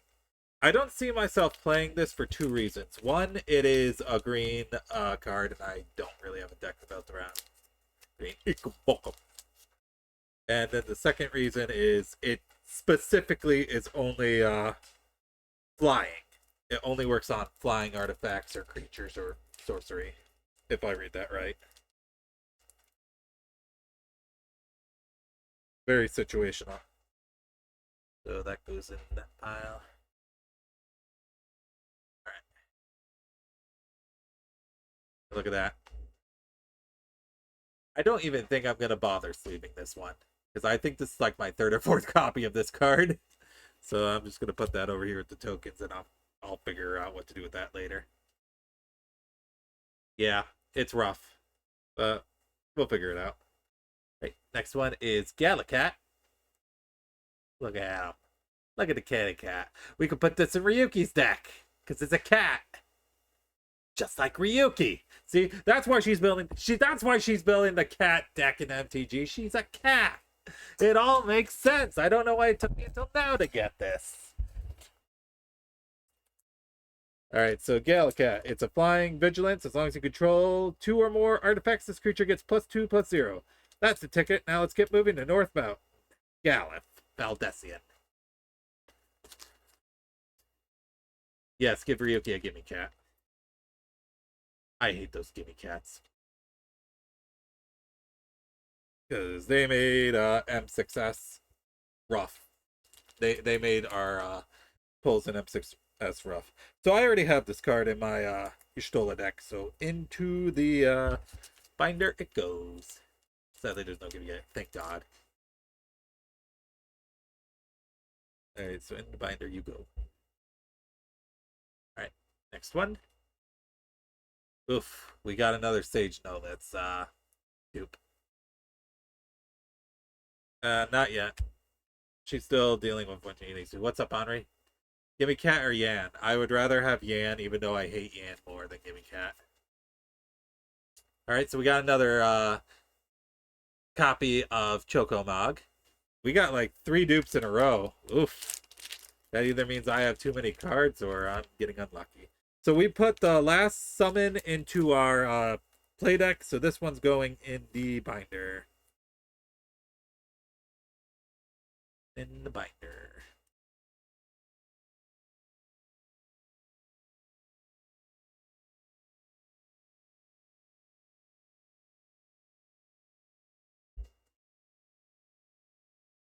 Next one. Okay, here's another FF2 card. It's the Crossroads Village. Alright, this land enters tapped. As it enters, choose a color, and then you can add 1 mana of the chosen color. You've got to destroy the Dreadnought Beth's resident. So, this is a pretty decent land card. Because it can be any color, so I think I'll definitely play this land. The only downside is you can't use it the turn you play it, but that's okay. So for like Steiner, I could do that since it's a single color deck. So we'll put that in our play deck. All right, next card. Hey, look who it is! It's Snow! So I used to say I hated Snow. I remember I said it on stream that I can't stand Snow. I've had time to think about it, and you know what? I've come around. I like Snow. I like Snow. He's a cool guy. He's a huge dork, but I like him. I've definitely come around on Snow. I guess I've come around on a lot of things. I don't think I'm as harsh on 13 as I used to be nowadays. But anyway, Snow Villiers, legendary creature, human rebel monk, vigilance. Snow Villiers' power is equal to the number of creatures you control. All I can do is go forward, keep fighting and surviving until I find the answers I need. I would put that in my Steiner deck for sure. And honestly, I might change my mind and then re-put a monk card from my binder back into the play deck. Because he gets more power by the number of creatures he controls, you control, which I assume also includes tokens. And because each of these FF14 jobs give a hero token, that would increase Snow's power. So that would be pretty cool. Oh, hold on, why is my... Let me double check something real quick. Give me 1 second, guys. Hold on.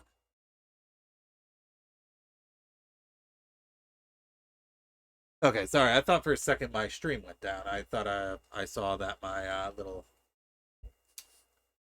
cursor was spinning. Okay, no one's saying anything about chat about stream being down, so I'm gonna assume it's fine. Alright, so next one.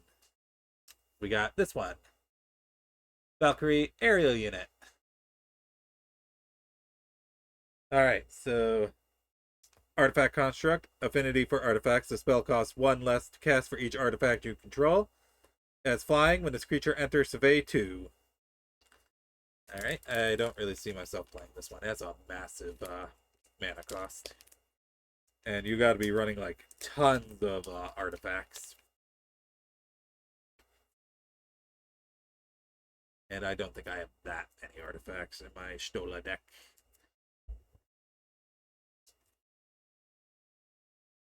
Let go. There we go.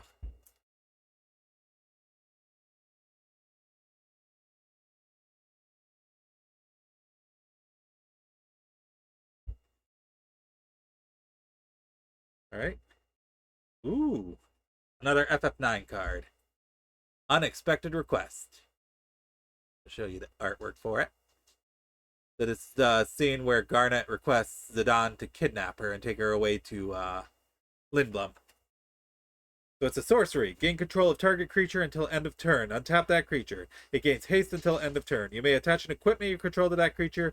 If you do, unattach it at the beginning of the next end step. I shall hereby do my best to kidnap you. All right, so that one's going in the binder.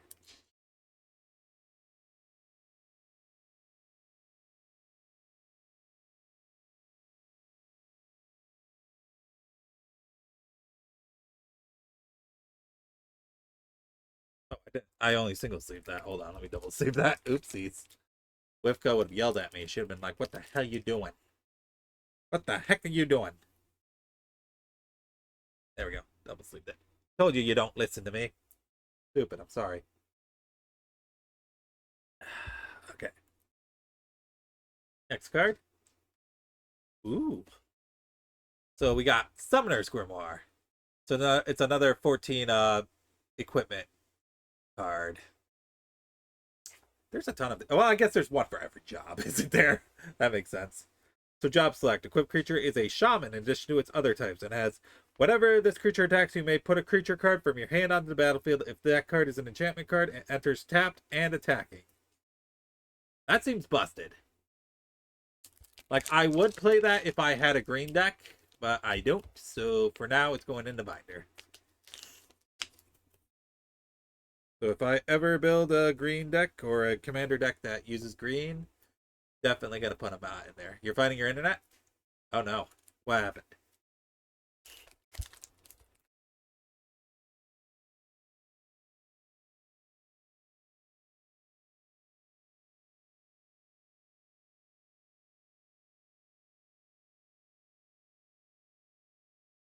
Outage on everything. Oh, that's rough, buddy.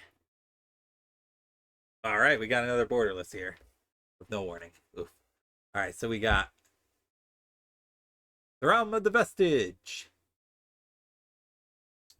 All right, so this is a FF13 card. It's an instant. Realm of the Vestige deals 3 damage to any target. Seems pretty good, but it's a borderless, so that means binder.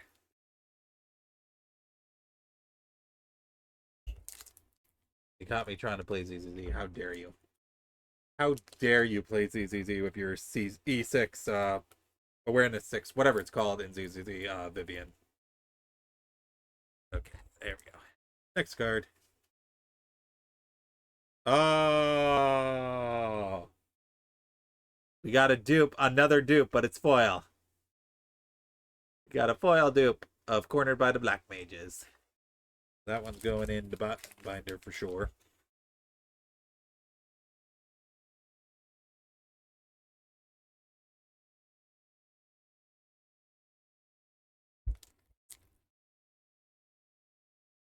Not my fault, maybe it's wife. You know what? Yeah, that's fair. Oh, crap! Kick my table. And I dropped one of the sleeves. And also my mic is now sideways. There we go. Luckily, none of the cards fell on the floor. That's the good news.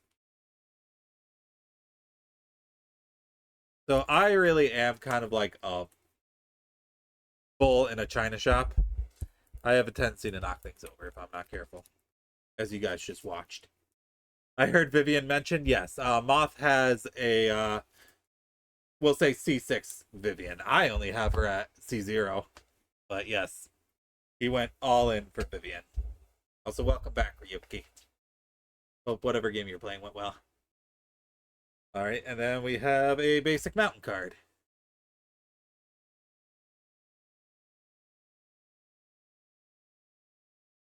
All right, so yep, that's gonna get a regular sleeve. That's gonna go in the play deck. So I have done a bunch of pulls in ZZZ as well. I think I'm currently 140 pulls in towards Vivian's outfit, so I just need 40 more. I'm debating whether I pull for Lucia or just wait for like the next banner, because I also have Vivian's W engine. And then for the last one, we have a token. We got a bird token, and then another hero token. It's the same token we've had before. Ah, makes sense. I probably won't be able to afford going all in for characters given my new found joy of buying booster packs.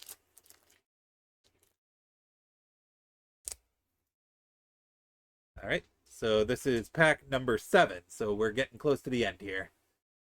Now waiting for Yidari. Ah, I see. All right, so we got a dupe of Haste Magic.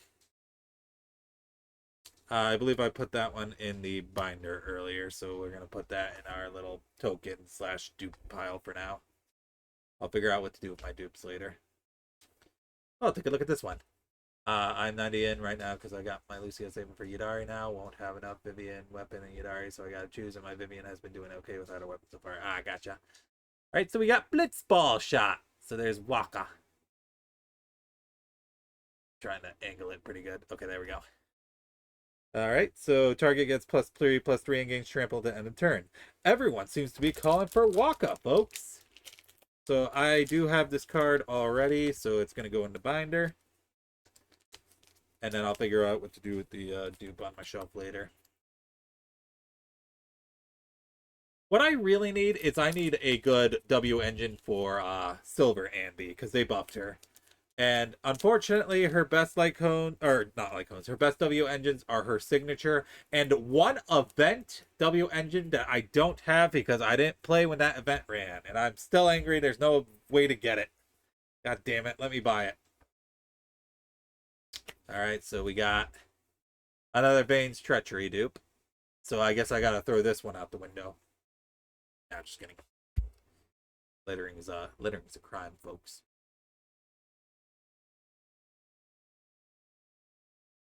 Okay, this one's an interesting one. We got Light of Judgment. We have Kefka doing something in FF6, but I haven't played FF6, so I don't know what he's doing. Can you borrow friends, agents, and CCC like in HSR? I think you can for one of the Hollow Zero modes. I don't remember. So Light of Judgment. Light of Judgment deals 6 damage to target creature. Destroy up to 1 equipment attached to that creature. I was there. I saw when Kefka used his Light of Judgment to torch the village of Mobliss far to the east. Then Resident. Hydrate. Okay, give me a second. Let me sleeve this card, put it in my binder, and then binder pile, and then I will hydrate in that order. I do gotta say, because my iPhone is up there, every time I look down, I look up, I see my boobs bounce, and I'm like, oh my goodness. Oh my goodness. Oh dear. I'm not actually used to seeing my model straight on like this, so I don't know if my boobs are always constantly bouncing. Is it darting always constantly bouncing? All right, let me chase that water with some honey tea. Okay. Oh, we got another dupe. We got Sahagin. So we're starting to get a point where we're getting some pretty good dupes, which I guess is or quite a few dupes, but I guess that just means we've got a lot of cards, don't we? I chased water with lemon tea. Yes. Is water icky? Water icky, soda good. Just don't tell Rivka or oh wait. All right, here's another interesting card. All right, you're not alone. It's depicting a scene from FF9. Pretty powerful scene too. All right, target creature gets +2/+2 until end of turn. If you control 3 or more creatures, it gets +4/+4 until end of turn instead. So I do already have this card. It's over there on my shelf. But I am going to put this one in my play deck because I would definitely play this with Steiner. So just that I remember that I want to put this in the Steiner deck. That's going to go into play deck. I'll put the other one in my binder later. All right, next card. All right, we got the Scorpion Sentinel from FF7. All right, artifact creature. As long as you control 7 or more lands, this creature gets a +3/+0. Barret, be careful. Attack while its tail's up. It's going to counterattack with its laser.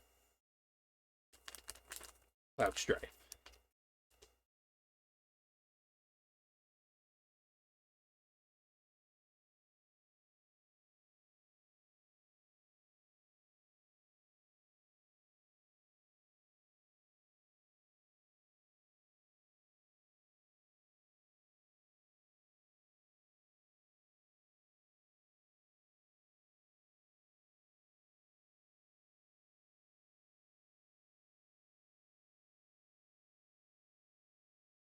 Ooh. I got a Renoa card. Heart Lily from FF8. She's there with Angelo. Alright, she's a legendary creature. When Renoa Heart Lily enters, create Angelo, a legendary 1/1 green and white dog creature. And then Angelo Cannon. Whenever Renoa Heart Lily attacks, another target creature you control gets +1/+1 until end of turn for each creature you control. Pretty good card. You could probably build a deck around her. Well, you absolutely can't. You could build a deck around any legendary creature.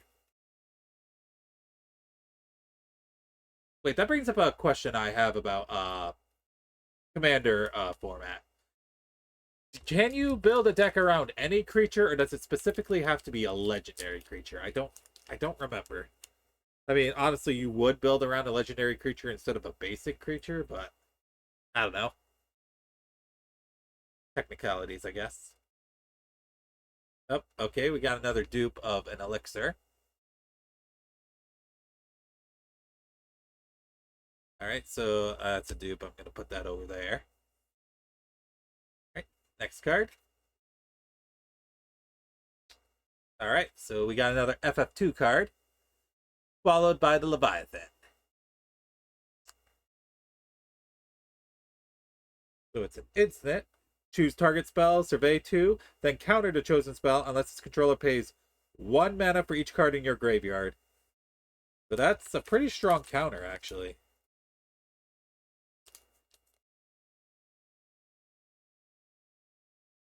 But unfortunately, I don't think I really have a...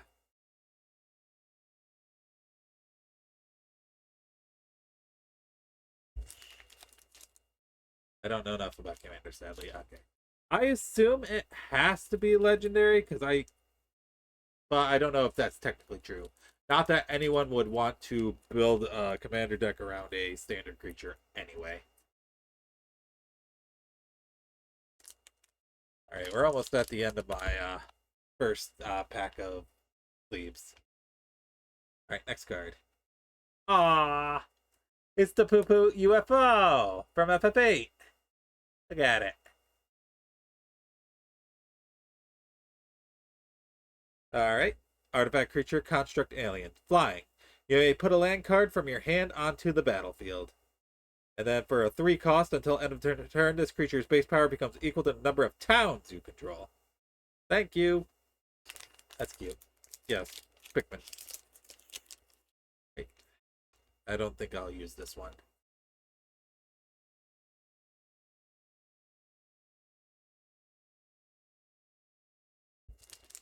So we'll go and double sleeve this.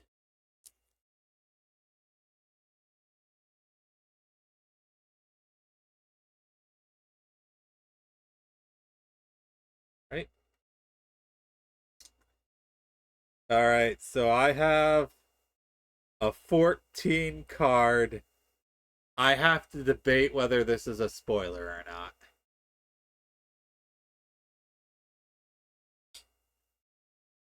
I gotta debate. Hold on. Is this a spoiler? Alright, Zaxxon. You have heard about Zodiark in 14, right?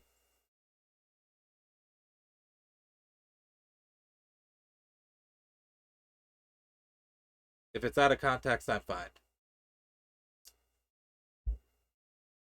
Yes, lots of Zodiark. Okay, so minor spoilers for an expansion you'll get to later. He does show up in game. Do you want me to show you the card that shows what he looks like in game? You finally bought FF7 Remake. I think I'm about to be done with the first game, so now I can finally understand some of the FF7 cards. Ah, I see. I've played the original Final Fantasy VII. Sure? Okay. So I'm going to show you what Zodiark looks like. That's him. That's him for Final Fantasy 14.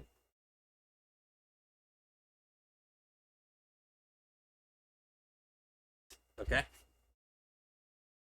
So he is indestructible. When Zodiark enters, each player sacrifices half the non-god creatures they control of their choice, rounded down. And whenever a player sacrifices another creature, put a +1/+1 counter on Zodiark. And he's also indestructible. He is cool. This is definitely a card you could build a black deck around. Yeah, I see why they worship him. So that might be an idea for another commander deck building stream. We could do a Zodiac deck. So that's gonna go into play deck for now. Oh, okay. So we got our foil for this booster. It's a Blitzball. Look at it. Look at the Blitzball foil. All right. So it's an artifact. If you tap it, you can add 1 mana of any color. And its ability, goal! Sacrifice this artifact, draw 2 cards, activate only if an opponent was dealt combat damage by a legendary creature this turn. That seems pretty cool. Okay, events. So I know there exists a certain card depicting a very, very, very spoiler heavy scene in FF14. If I see that card popping up, I'm just going to immediately sleeve it, and I'm not even going to let it see in the camera. And then when you get to that scene, I will DM you a picture of that card, so you know what it is. And you'll look at it and you'll be like, yeah, I'm very glad you did not show me that card. All right, and then we got another copy of Baron Airship Kingdom. I don't remember what I did with the last one. Did I put that one in the play deck? Or did I think I put it in the binder pile. I don't know why I said deck, the pile. So I have opened 7 packs, and I haven't gotten any art cards yet. That's interesting.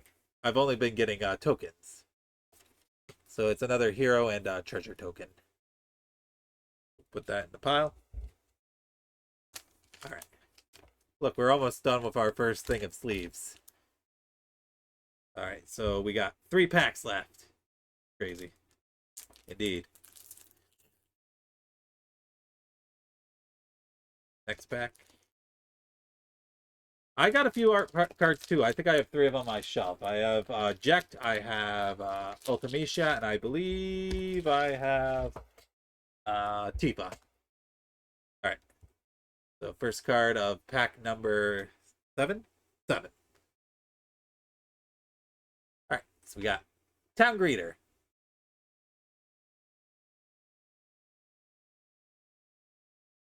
All right, so creature, human citizen. When this creature enters, mill 4 cards. You may put a land card from among them into your hand. If you put a town card into your hand this way, you gain 2 life. Mill 4 cards, yep. This is Cornelia, City of Dreams. I already have this card. So I'll figure out what to do with the dupe later. I'll just sleeve this one because I have it in my hand. Whereas the other one, the copy of this I have is over on the shelf. So, you know, sleeve the one that's in your hand and then figure out the dupe later.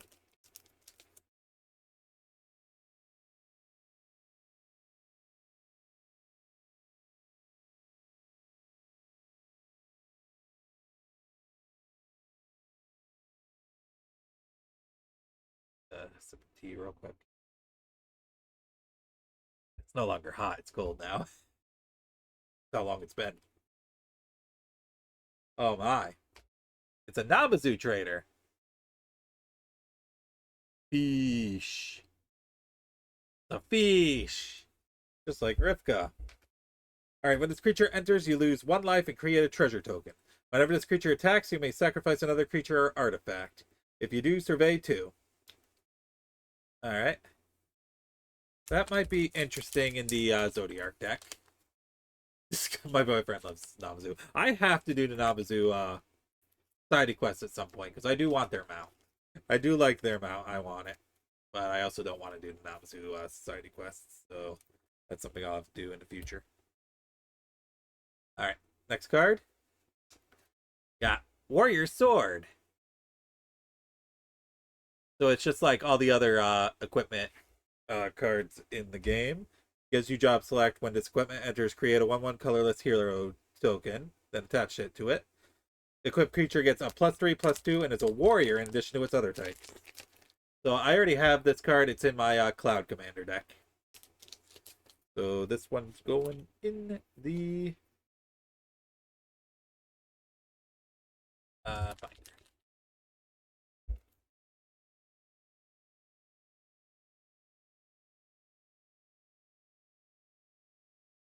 Card. Got Magic Tech Infantry.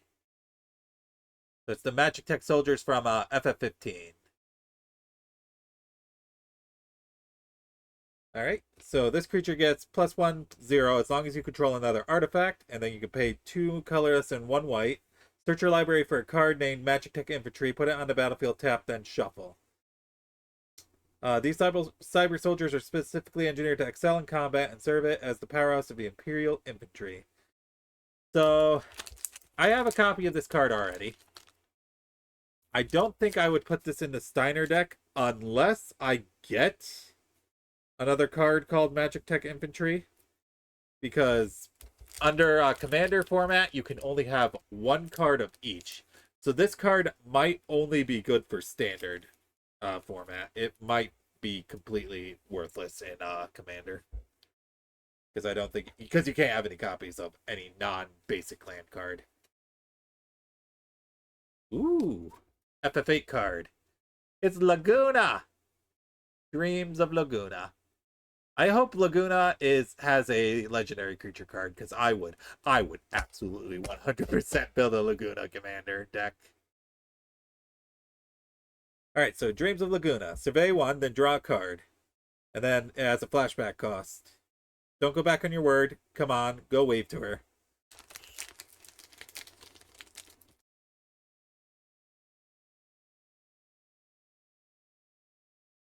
So that's a pretty decent card. I'm going to put it in the binder for now.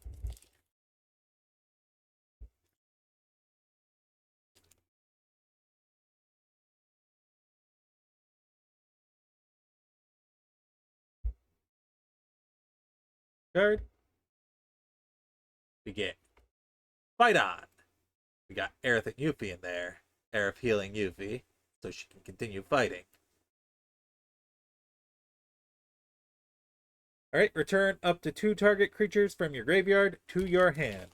Just hang in there. Someday we'll look back at these hard times and laugh.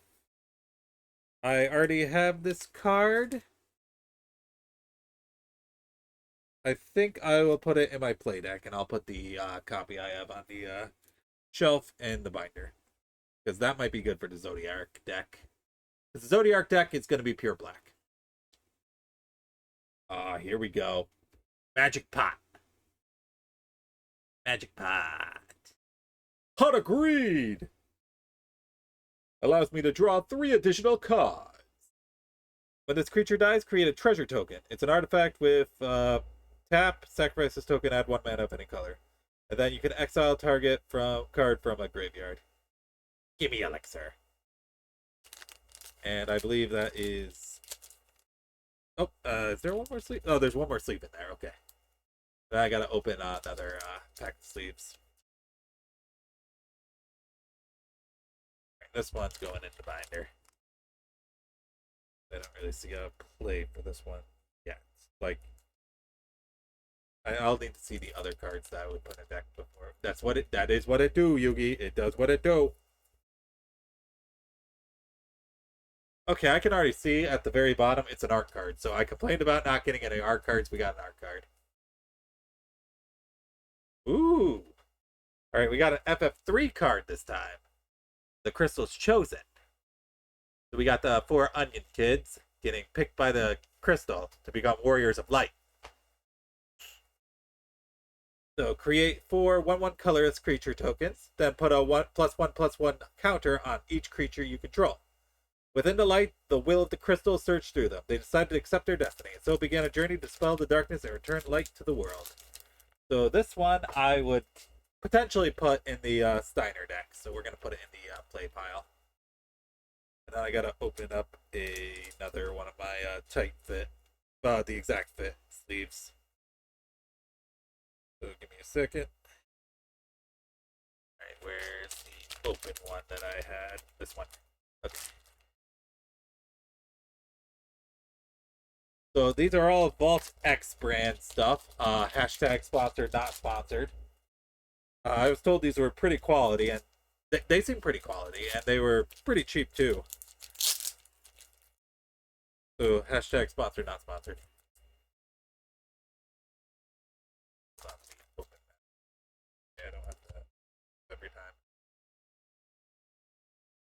Next card.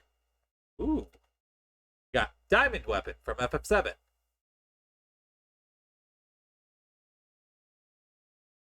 Alright, legendary artifact creature, elemental. This spell costs 1 mana less to cast for each permanent card in your graveyard. It has reach and immune, prevents all combat damage that would be dealt to Diamond Weapon. A tutelary creature set to only appear when the planet is in grave danger. You might be able to build a commander deck around it, but it's a very expensive commander. It's already at 7 colorless and 2 green cost. Though, to be fair, you do get 1 less cost for each spell in your graveyard. So there is that, but still, that's pretty expensive. You'd have to cast a lot of spells. You gotta be part of the Shadow Wizard Money Gang. We love casting spells. Okay, next one. Ooh! Freya Crescent from FF9. She's a Dragoon.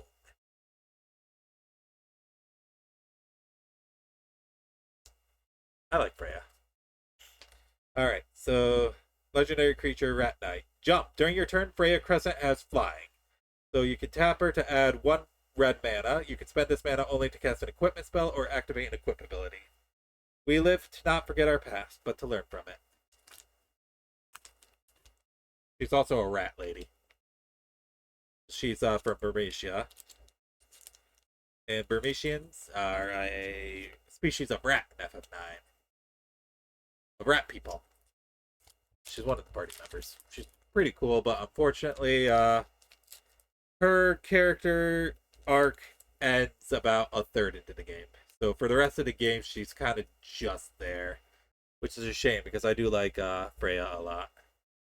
All right, so oh my God, hold on 1 second. I think we got the other half of that one. Give me 1 second. I gotta check cards over here real quick. Where is it? Where is it?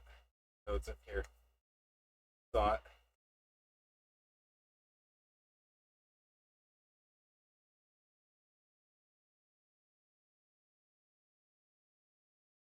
Where is it?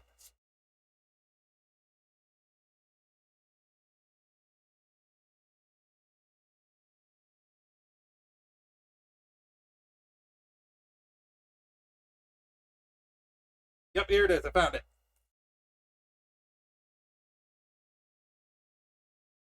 So now I have the other half of this card. So this is the one I pulled. It is Vanille. Cheerful as Sea.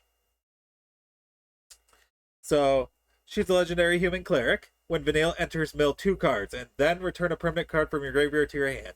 At the beginning of your first main phase, if you both own and control Vanille and a creature named Fang Fearless to Sea, you may pay 3 colorless, 1 black, and 1 green. If you do, exile them, then meld them into Ragnarok Divine Deliverance. So that's that card.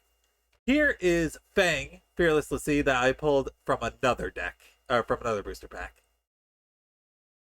So we got the lesbians, the FF13 lesbians. Whenever 1 or more cards leave your graveyard, you draw a card and you lose 1 life. This ability triggers only once each turn. Melds with Vanille Cheerful to See. If I don't figure out our focus soon, Vanille's gonna be a Seath. I'll tear down the sky if it'll save her. So when you meld them, yeah, there you get this one big card right here. Ragnarok. Divine Deliverance. So, it is a legendary creature, Beast Avatar. Vigilance, Menace, Trample, Reach, and Haste. When Ragnarok dies, destroy target permanent, and return target non-legendary permanent card from your graveyard to the battlefield. When prayers turn to promises, not even fate can stand in their way. So, yep, this is definitely going in the binder.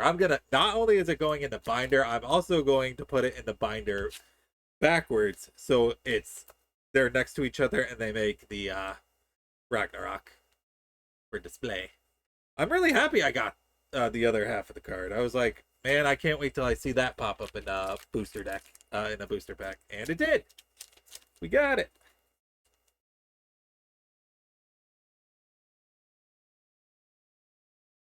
Oh, hold on, it's not going. Yeah, sleeve right.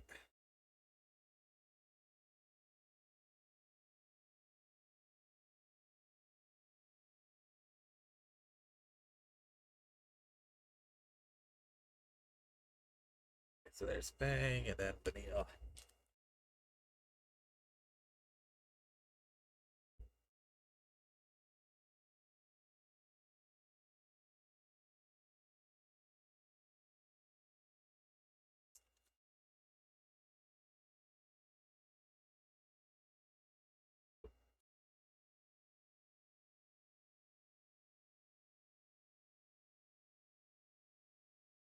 I love art cards. I can't wait to see who the art card is on the bottom. I'm trying to hide it so I don't peek at it too early.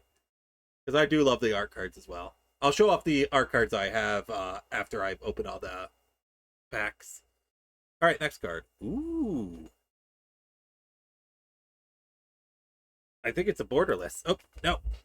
I dropped the card. We got the water crystal. I believe, yeah, that is borderless. This is a borderless card. All right, water crystal, legendary artifact. Blue spells you cast cost one less to cost. If an opponent would mill one or more cards, they mill that many cards plus four instead. And then for 4 colorless and 2 blue, each opponent mills cards equal to the number of cards in your hand. Okay, I like this one. This is definitely going in the binder. It's a real nice one.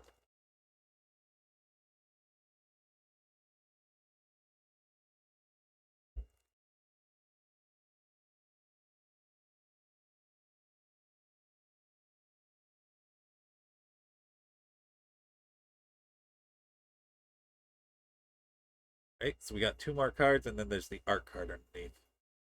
Next card. Oh my god. I got the foil Namazu Trader.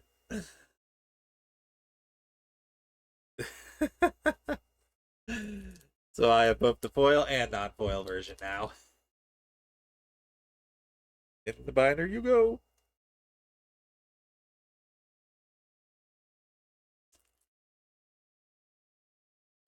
Alright, I'm going to do a little Indiana Jones so I don't see what that art card is before we check the last card in the deck.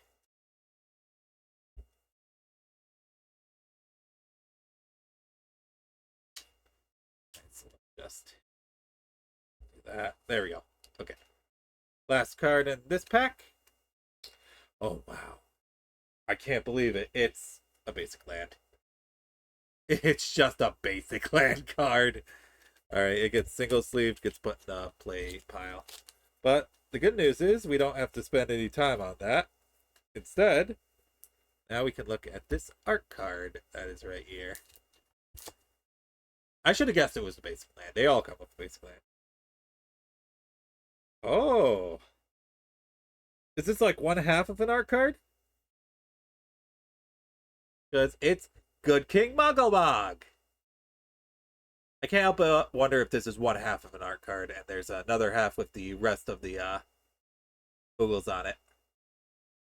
Good King Mugglebog, Good King Mog, ruler of the land. Good King Mugglebog, Good King Mog, rules with iron hand. Good King Mugglebog. Okay, that's all I know. All right, so we got 2 more packs left. And let's take another short break. It'll be the last break for the stream, and then we'll open the last 2 packs. Yep, it does look like it has another one. That's why I was thinking it might have another one. All right, so we're going to go on to BRB, and we'll be back in a couple minutes. So, BRB.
Alright, I'm back. I see Moth is enjoying himself singing the Good King Makamag song. I didn't know he was such a huge fan. I'll keep that in mind for the future. And Ryuki says she couldn't find anything on Google about a second art card, so yeah.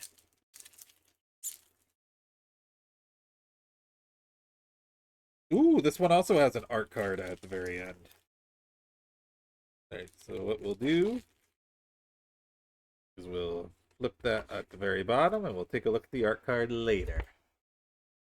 So now, first card. Alright, we got a basic, well, not basic land. We got Windhurst Federation Center. So we could use this for the Steiner one because it adds either white or green. So the first star, Sybil, gained the powers of the stars and moon at full moon found. She found the stars of hope and within the garden, within the darkness, and led Windhurst to glory. That's one of the 3 city-states of FF11, Windhurst. Okay, have fun, Ultra Kill. We'll put that in the play deck. Next card. Oh, this one's a foil one. This one looks really cool, actually. Shinra Reinforcements. Yeah. Alright, creature, human soldier. When this creature enters, mill 3 cards and you gain 3 life. End of the line, punk. I think this would work well in a Zodiac deck. I think I want to display this one more than I want to play it. So again, if I really, really want this card, I'll just go buy the standard version. It's not that I'm against having foiled cards in my deck. It's just, I kind of want them in my binder. Because they're special to me. Alright. Screw Shinra. Yeah, screw Shinra. Ooh! Any FF8 fans? We got Cypher Almasi. Cypher's not feeling hot, you know? Definitely could build a commander deck around him. Alright, whenever a creature you control attacks alone, it gains double strike until end of turn. And then he has Fire Cross, which is his limit break in FF8. We totally owned you, lamers. I really need to play the other games. 8 is an interesting game. It tries different things, and it doesn't succeed in most of the things it tries. So Firecross. Whenever Cypher Almasi deals combat damage to a player, you may cast target instant or sorcery card with mana value 3 or less from your graveyard without paying its mana cost. If that spell would be put in your graveyard, exile it instead. So basically, when he attacks and deals combat damage to a player, you get a free sorcery cast for 3 or less. So that's pretty strong. You definitely could build a commander deck around him. That was undeniable proof that we totally owned you, Lane. So what'd you do? Burn them? Not that we need a bunch of... To prove we... I can't remember what the last part of it is. Damn it. Fake Kingdom Hearts fan. Prove we owned you, lamers, or something like that, I think. I've only played 10, dropped 10, 2, Crystal Chronicles. Now I'm going through 7, Remake. I didn't finish 15. Was also in the middle of playing 16. Gotcha. Alright, so this is another back card. Ooh, this is a FF12 card. So side quest, hunt the mark. So it's got the marks on there from FF12. Alright, it's an enchantment. When this enchantment enters, destroy up to 1 target creature. At the beginning of your end step, if a creature died under an opponent's control this turn, create a treasure token. Then if you control 3 or more treasures, transform this enchantment. So then it goes to the back, which becomes Yzmat, Ultimate Mark. In 20XX. She'll have to set up a 3DS emulator somehow. I have 13 in my library and never touched it. That's reasonable, I suppose. Alright, so it's a legendary creature dragon. For 1 mana, 1 manaless, 1 black. Sacrifice another creature or artifact. Yzmat gains indestructible until end of turn and you tap it. Legend says it is an anima guardian to a sacred blade. Though most sacred amongst its kind, its great power drove it to madness, and in the end it became a threat to its own creator. I could probably play this in the, oh, what the, what am I not tracking? Stop, hold on 1 second.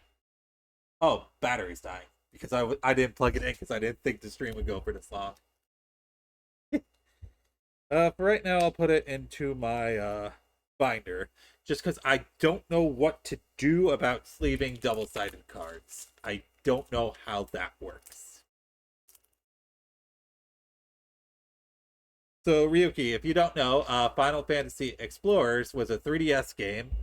It's basically Final Fantasy Monster Hunter. It was Square's attempt to make Monster Hunter with the Final Fantasy brand. All right, we got ha ha ha ha. Ah, ah, ah, ah. So we got Titus, Blitzball Star. And let's make it clear. His name is Titus. I don't give a shit what Dissidia says. His name is Titus. It's Titus, my boy. Alright. Legendary creature, human warrior. Whenever an artifact you control enters, put a +1/+1 counter on Titus. Whenever Titus attacks, tap target creature an opponent controls. Every blitzer knows when you got the ball, you gotta score. Let's play all the FF games in order together. I would burn out very quickly. Jesus, you can shove that in the trash. Yes, indeed. Fuck Titus, it's Titus. I don't care what Dissidia says. His name is fucking Titus.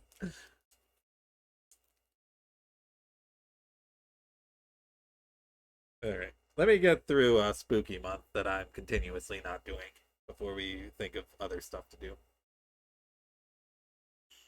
Next card. Oh, I don't have this one yet. Yeah.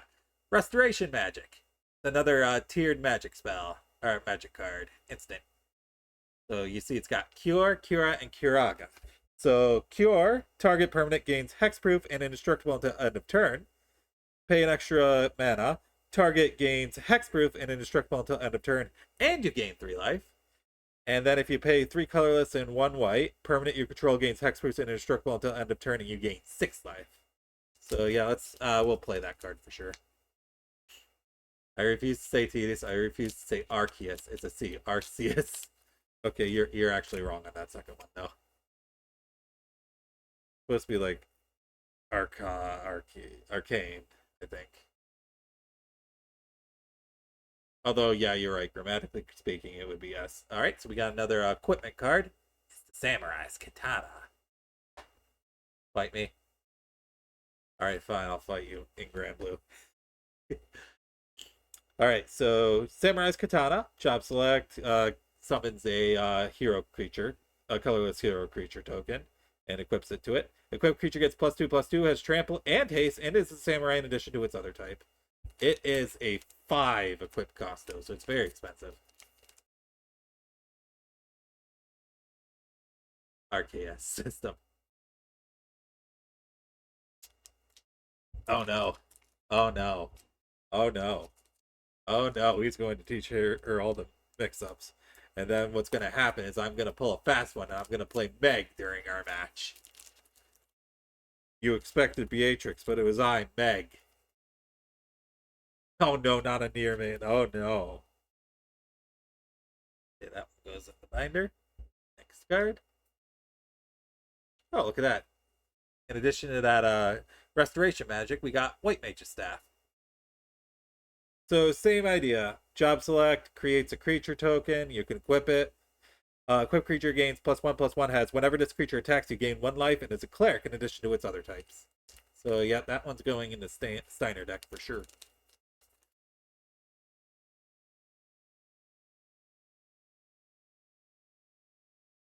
Right, so that's going to the play deck. Hey, look at that. We got another Sahagin. Alright, that goes our pile there. Oh.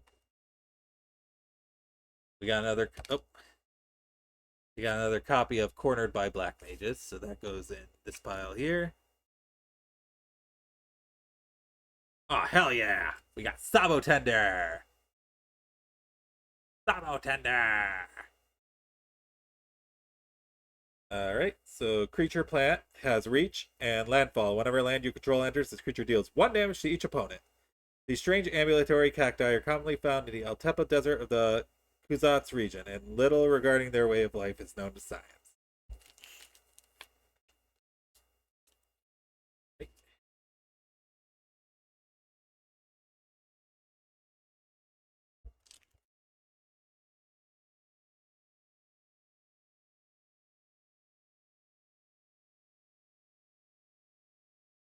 Card. Alright, we got a copy of Paladin's Arms. So, I don't remember. Did I put that in the play piles? Let me check that real quick. If I didn't, I'm going to put it in there. So, let me just check my play pile real quick.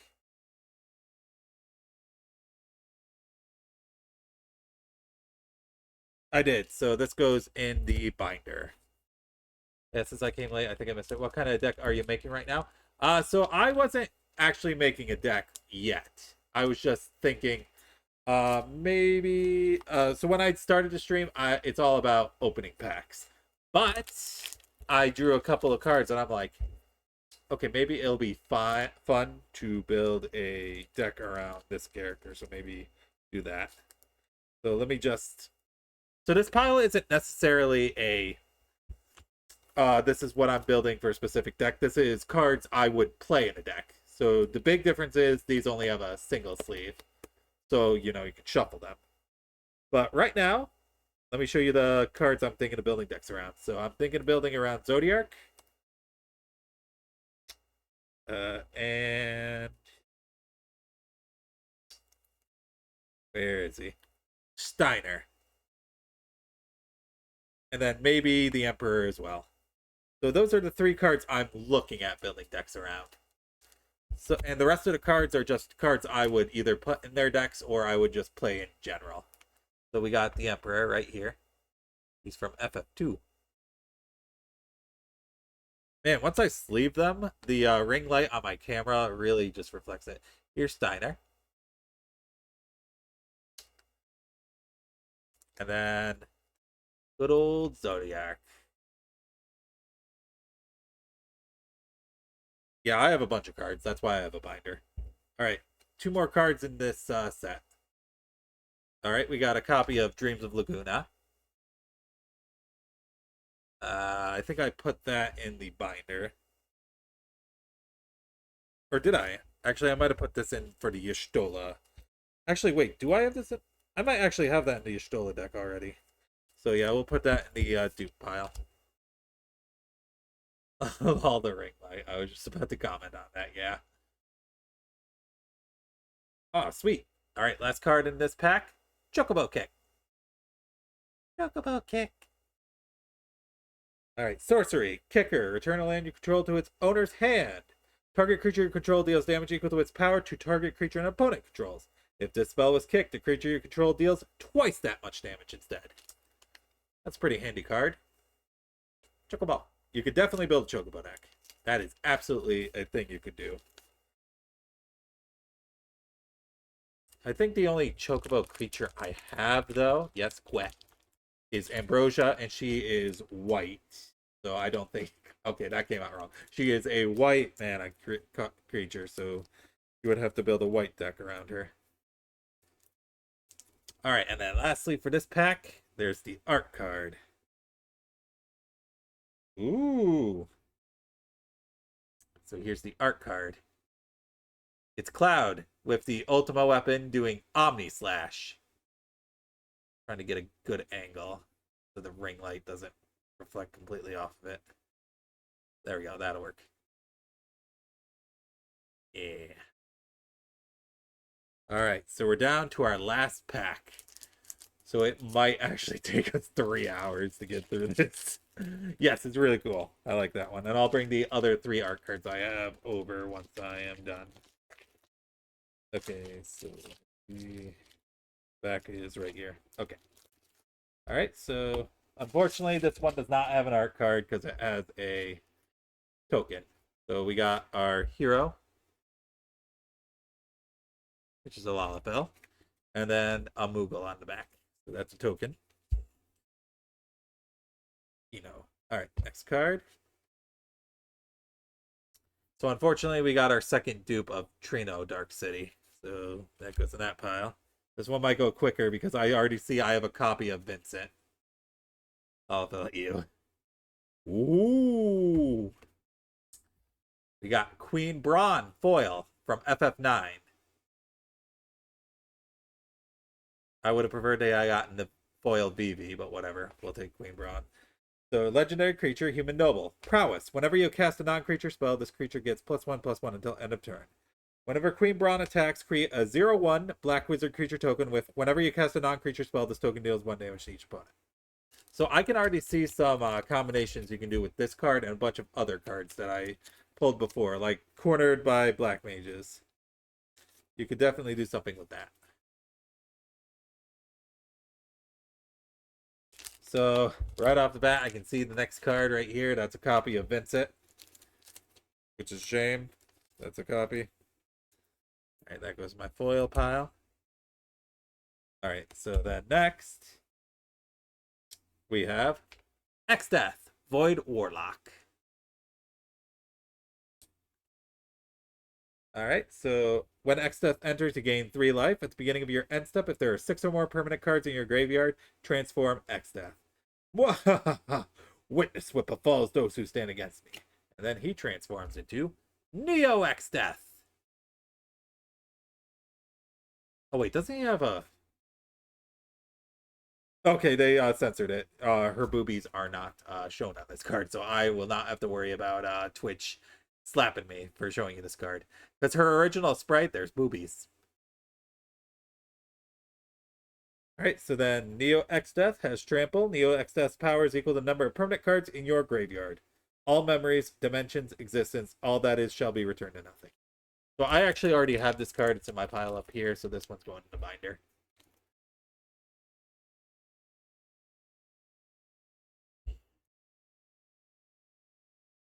Yep, X-Death is definitely cool. It would be neat to build a commander deck around him.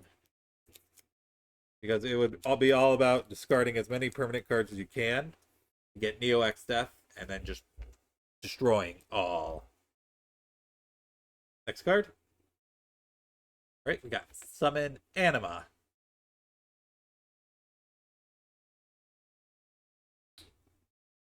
All right, what version of Anima is this? This is the FF10 version of Anima. All right, so for the first 3 parts of this saga, it casts Pain. You draw a card and lose 1 life. And then at phase 4, you get Oblivion. Each opponent sacrifices a creature of their choice and loses 3 life. So I think that would work very well with Zodiark. So we're going to put that in the plate pile.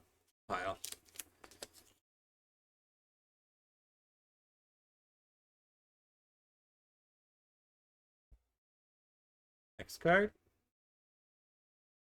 Hey, it's Barrett! Barrett.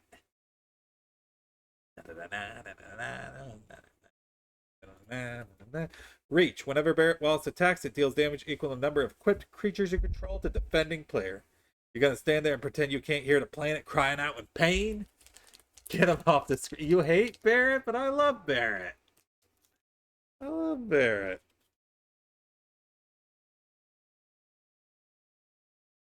He gets better. When you get through Rebirth, you'll probably get... Well, actually, does it have his... Yeah, it has to, because it has Gold Saucer, doesn't it? He just cares about the planet.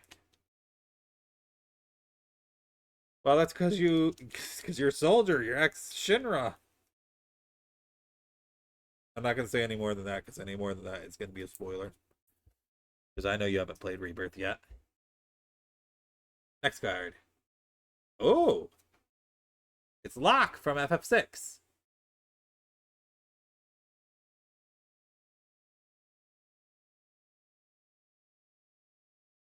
On chapter 14 of Remake, right? He has Death Touch and Lifelink. Whenever Lock Coal deals combat damage to a player, draw a card, then discard a card.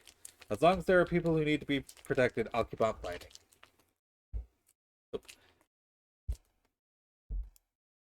stuck. There we go. I wouldn't know. I never finished Remake. I have to go back to it one of these days. Alright, I don't see myself running Lock anytime soon, so into the deck, into the binder he goes.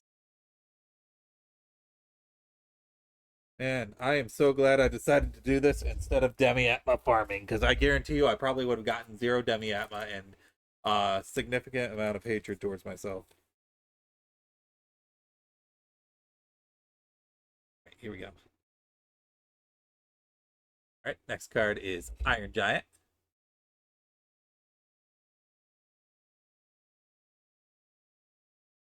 Right, Artifact Creature Demon has Vigilance, Reach, Trample.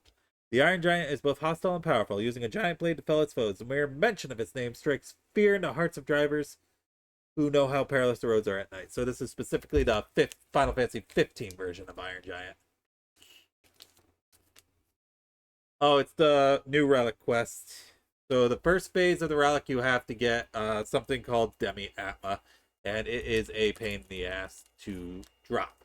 So they drop from Occult Crescent with a 20% rate on that zone's version of Fates. Or you could go to Dawn Trail Fate zones, and they have a 5% drop rate from specific zones in Dawn Trail. The thing is, Occult Crescent, you can't really reliably grind for a single kind of Demi-Atma because there are 6 kinds. There's 6 or is there 5? There's 6. And you need 3 of each.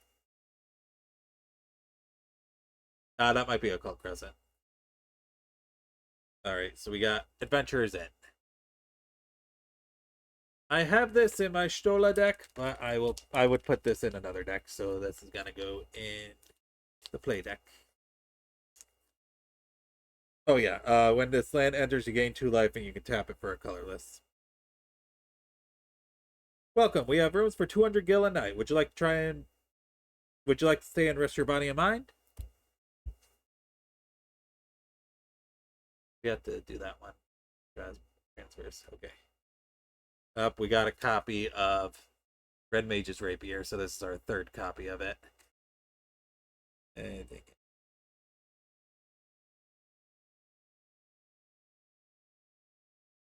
Okay.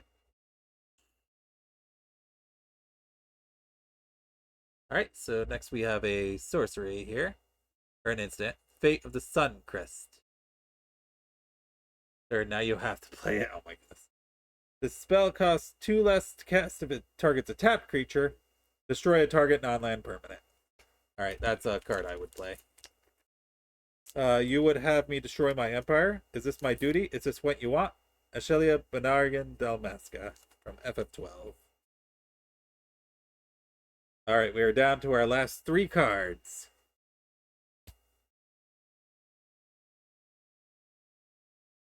Alright, so we got the next one is Retrieve the Esper. I feel like I have this card already. It looks familiar. Alright, so Retrieve the Esper. Create a 3/3 blue robot warrior artifact creature token. Then if the spell is cast from a graveyard, put 2+1/+1 counters on that token. And then it has a flashback cost. Okay. The sleeves are sticking to the sticky part again.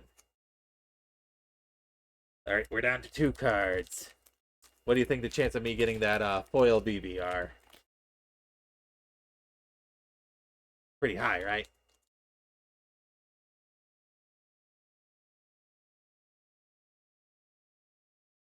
Alright, go.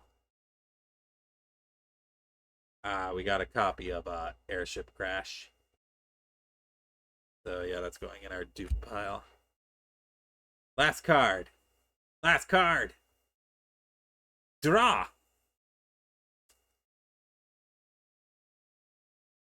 Well, that's a disappointment. That's a disappointing last card. This is my 3rd Namazu trader. It's the 2nd non-foil. Oh, that goes in dupe pile. So we're done. That was the last card. So before we end, let me bring the art cards over that I have. Over the art card. Up there it is. Okay. So let me show you my art cards that I got from other booster packs. So I got this Tifa one. I love it. Look at it. It's great. All right. And then I have this Ject one. When he's Braska's final Aeon. Like really good art. And then I have this really cool looking Ultimecia one. Trying to get it where the ring light isn't. There we go. There we go. So we got some pretty cool looking cards here. Alright, so I am not going to make you guys watch me put the binder cards in the binder. That is too boring. And also, I'm not going to put them in the binder tonight because it's late. It's very late. I need to go to bed soon. I got to teach in the morning. I have an exam I have to proctor in the morning. Okay, so all my token cards, I'll put them up there. So it's going at the figure out what to do with that later pile. These are bonuses. I'll put them on top of my binder for now. These are valuable cards. Make sure they stay separate from everywhere else until I put them in the binder. They can go there. And then these are the play cards. Just keep them off to the side. Oh. And then, oh boy, that's a lot of cards going in the binder now. I'm going to buy some card boxes. I honestly should have bought some card boxes beforehand.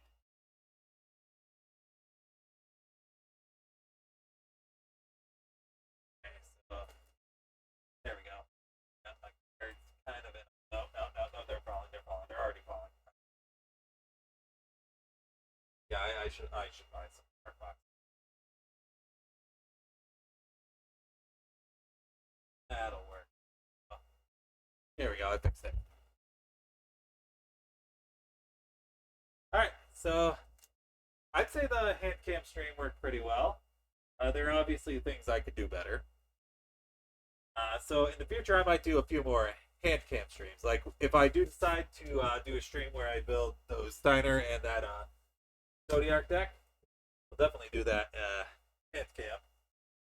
And the hand cam currently is practice for when I finally get around to doing this. Ow. Hi, Swell. Oh, what the heck's going on? Oh, low battery. We have 10% battery. We gotta end soon. So I've had this on my shelf for like half a year now. It's a model kit. It's the Zero model kit. I need to buy nippers, and I need to get like an actual mat before I can build this. And I think I'm gonna want to rethink how I do my hand cam before I build this. But yep, I want to do this on stream one day. Game 50 hand cams. I can't do a 24-hour stream. I have work in the morning. I should have actually ended half an hour ago. But yep, this is the goal. This is the goal for the hand cam stream. So, before I go, I need to ask you guys something real quick.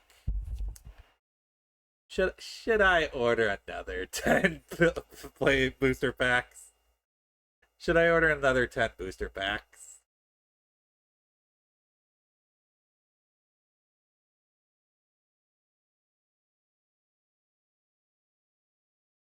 Did I do it? Do it. I hear one person being the devil on my shoulder. Okay, that's 2 people who are the devil on my shoulder. We're gonna say another 10 pull. I was gonna say another 10 pull. You're right. If you have money, I do have money. I have some squirreled away. I can afford it. Trust me. I love this. I love pulling the cards. I don't love it so much that I'd be irresponsible. I obviously have the money out. I wouldn't even think about it. Of course, if I if I do buy another 10 pack, we'll have to stream it, and we'll know for next time that it takes me about 3 hours to go through it.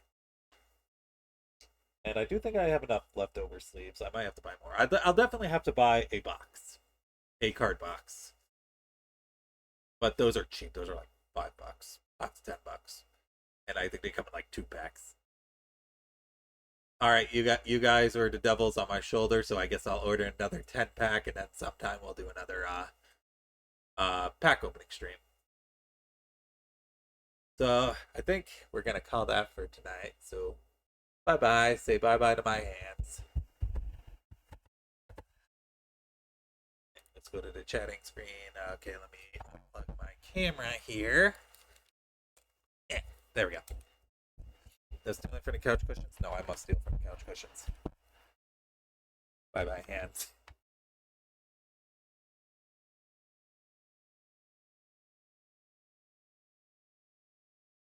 Order a 10 pull. All right, let me get my stuff out of here. That back over here. Move my microphone back on the desk, and then move my side table back to the side. All right. So thank you guys for stopping by stream. Let's see who's live on Twitch I can send you guys over to. I gotta get to bed. I gotta get to bed soon. Let me see. We got a couple of options here.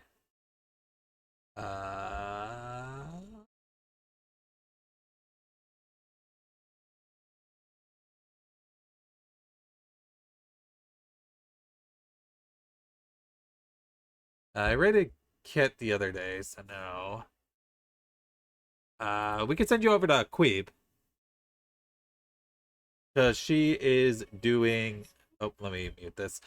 She is doing Apollo Justice Ace Attorney. The trilogy. So we'll go say hi to Queeb. I can't remember the last time I raided her, so we're going to raid. That's not the right command. Do the right command. There you go. Queeb Ente. Alright, let me give you the raid message. Let me give you the sub raid message. Alright, next stream is going to be tomorrow. Tentatively. We'll see.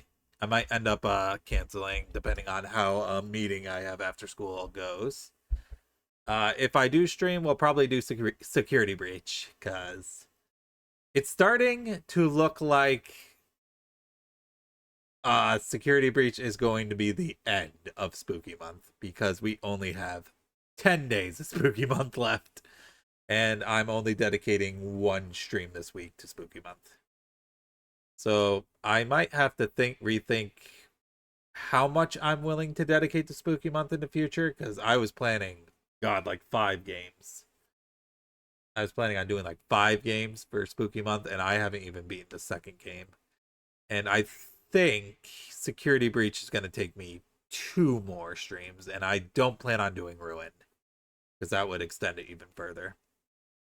So we'll see how far we get in Security Breach tomorrow, and we'll make a decision from there. So I'll see. And then on Wednesday, we're going to do Genshin, because Wonderland comes out. So I'll see you guys tomorrow. Bye-bye.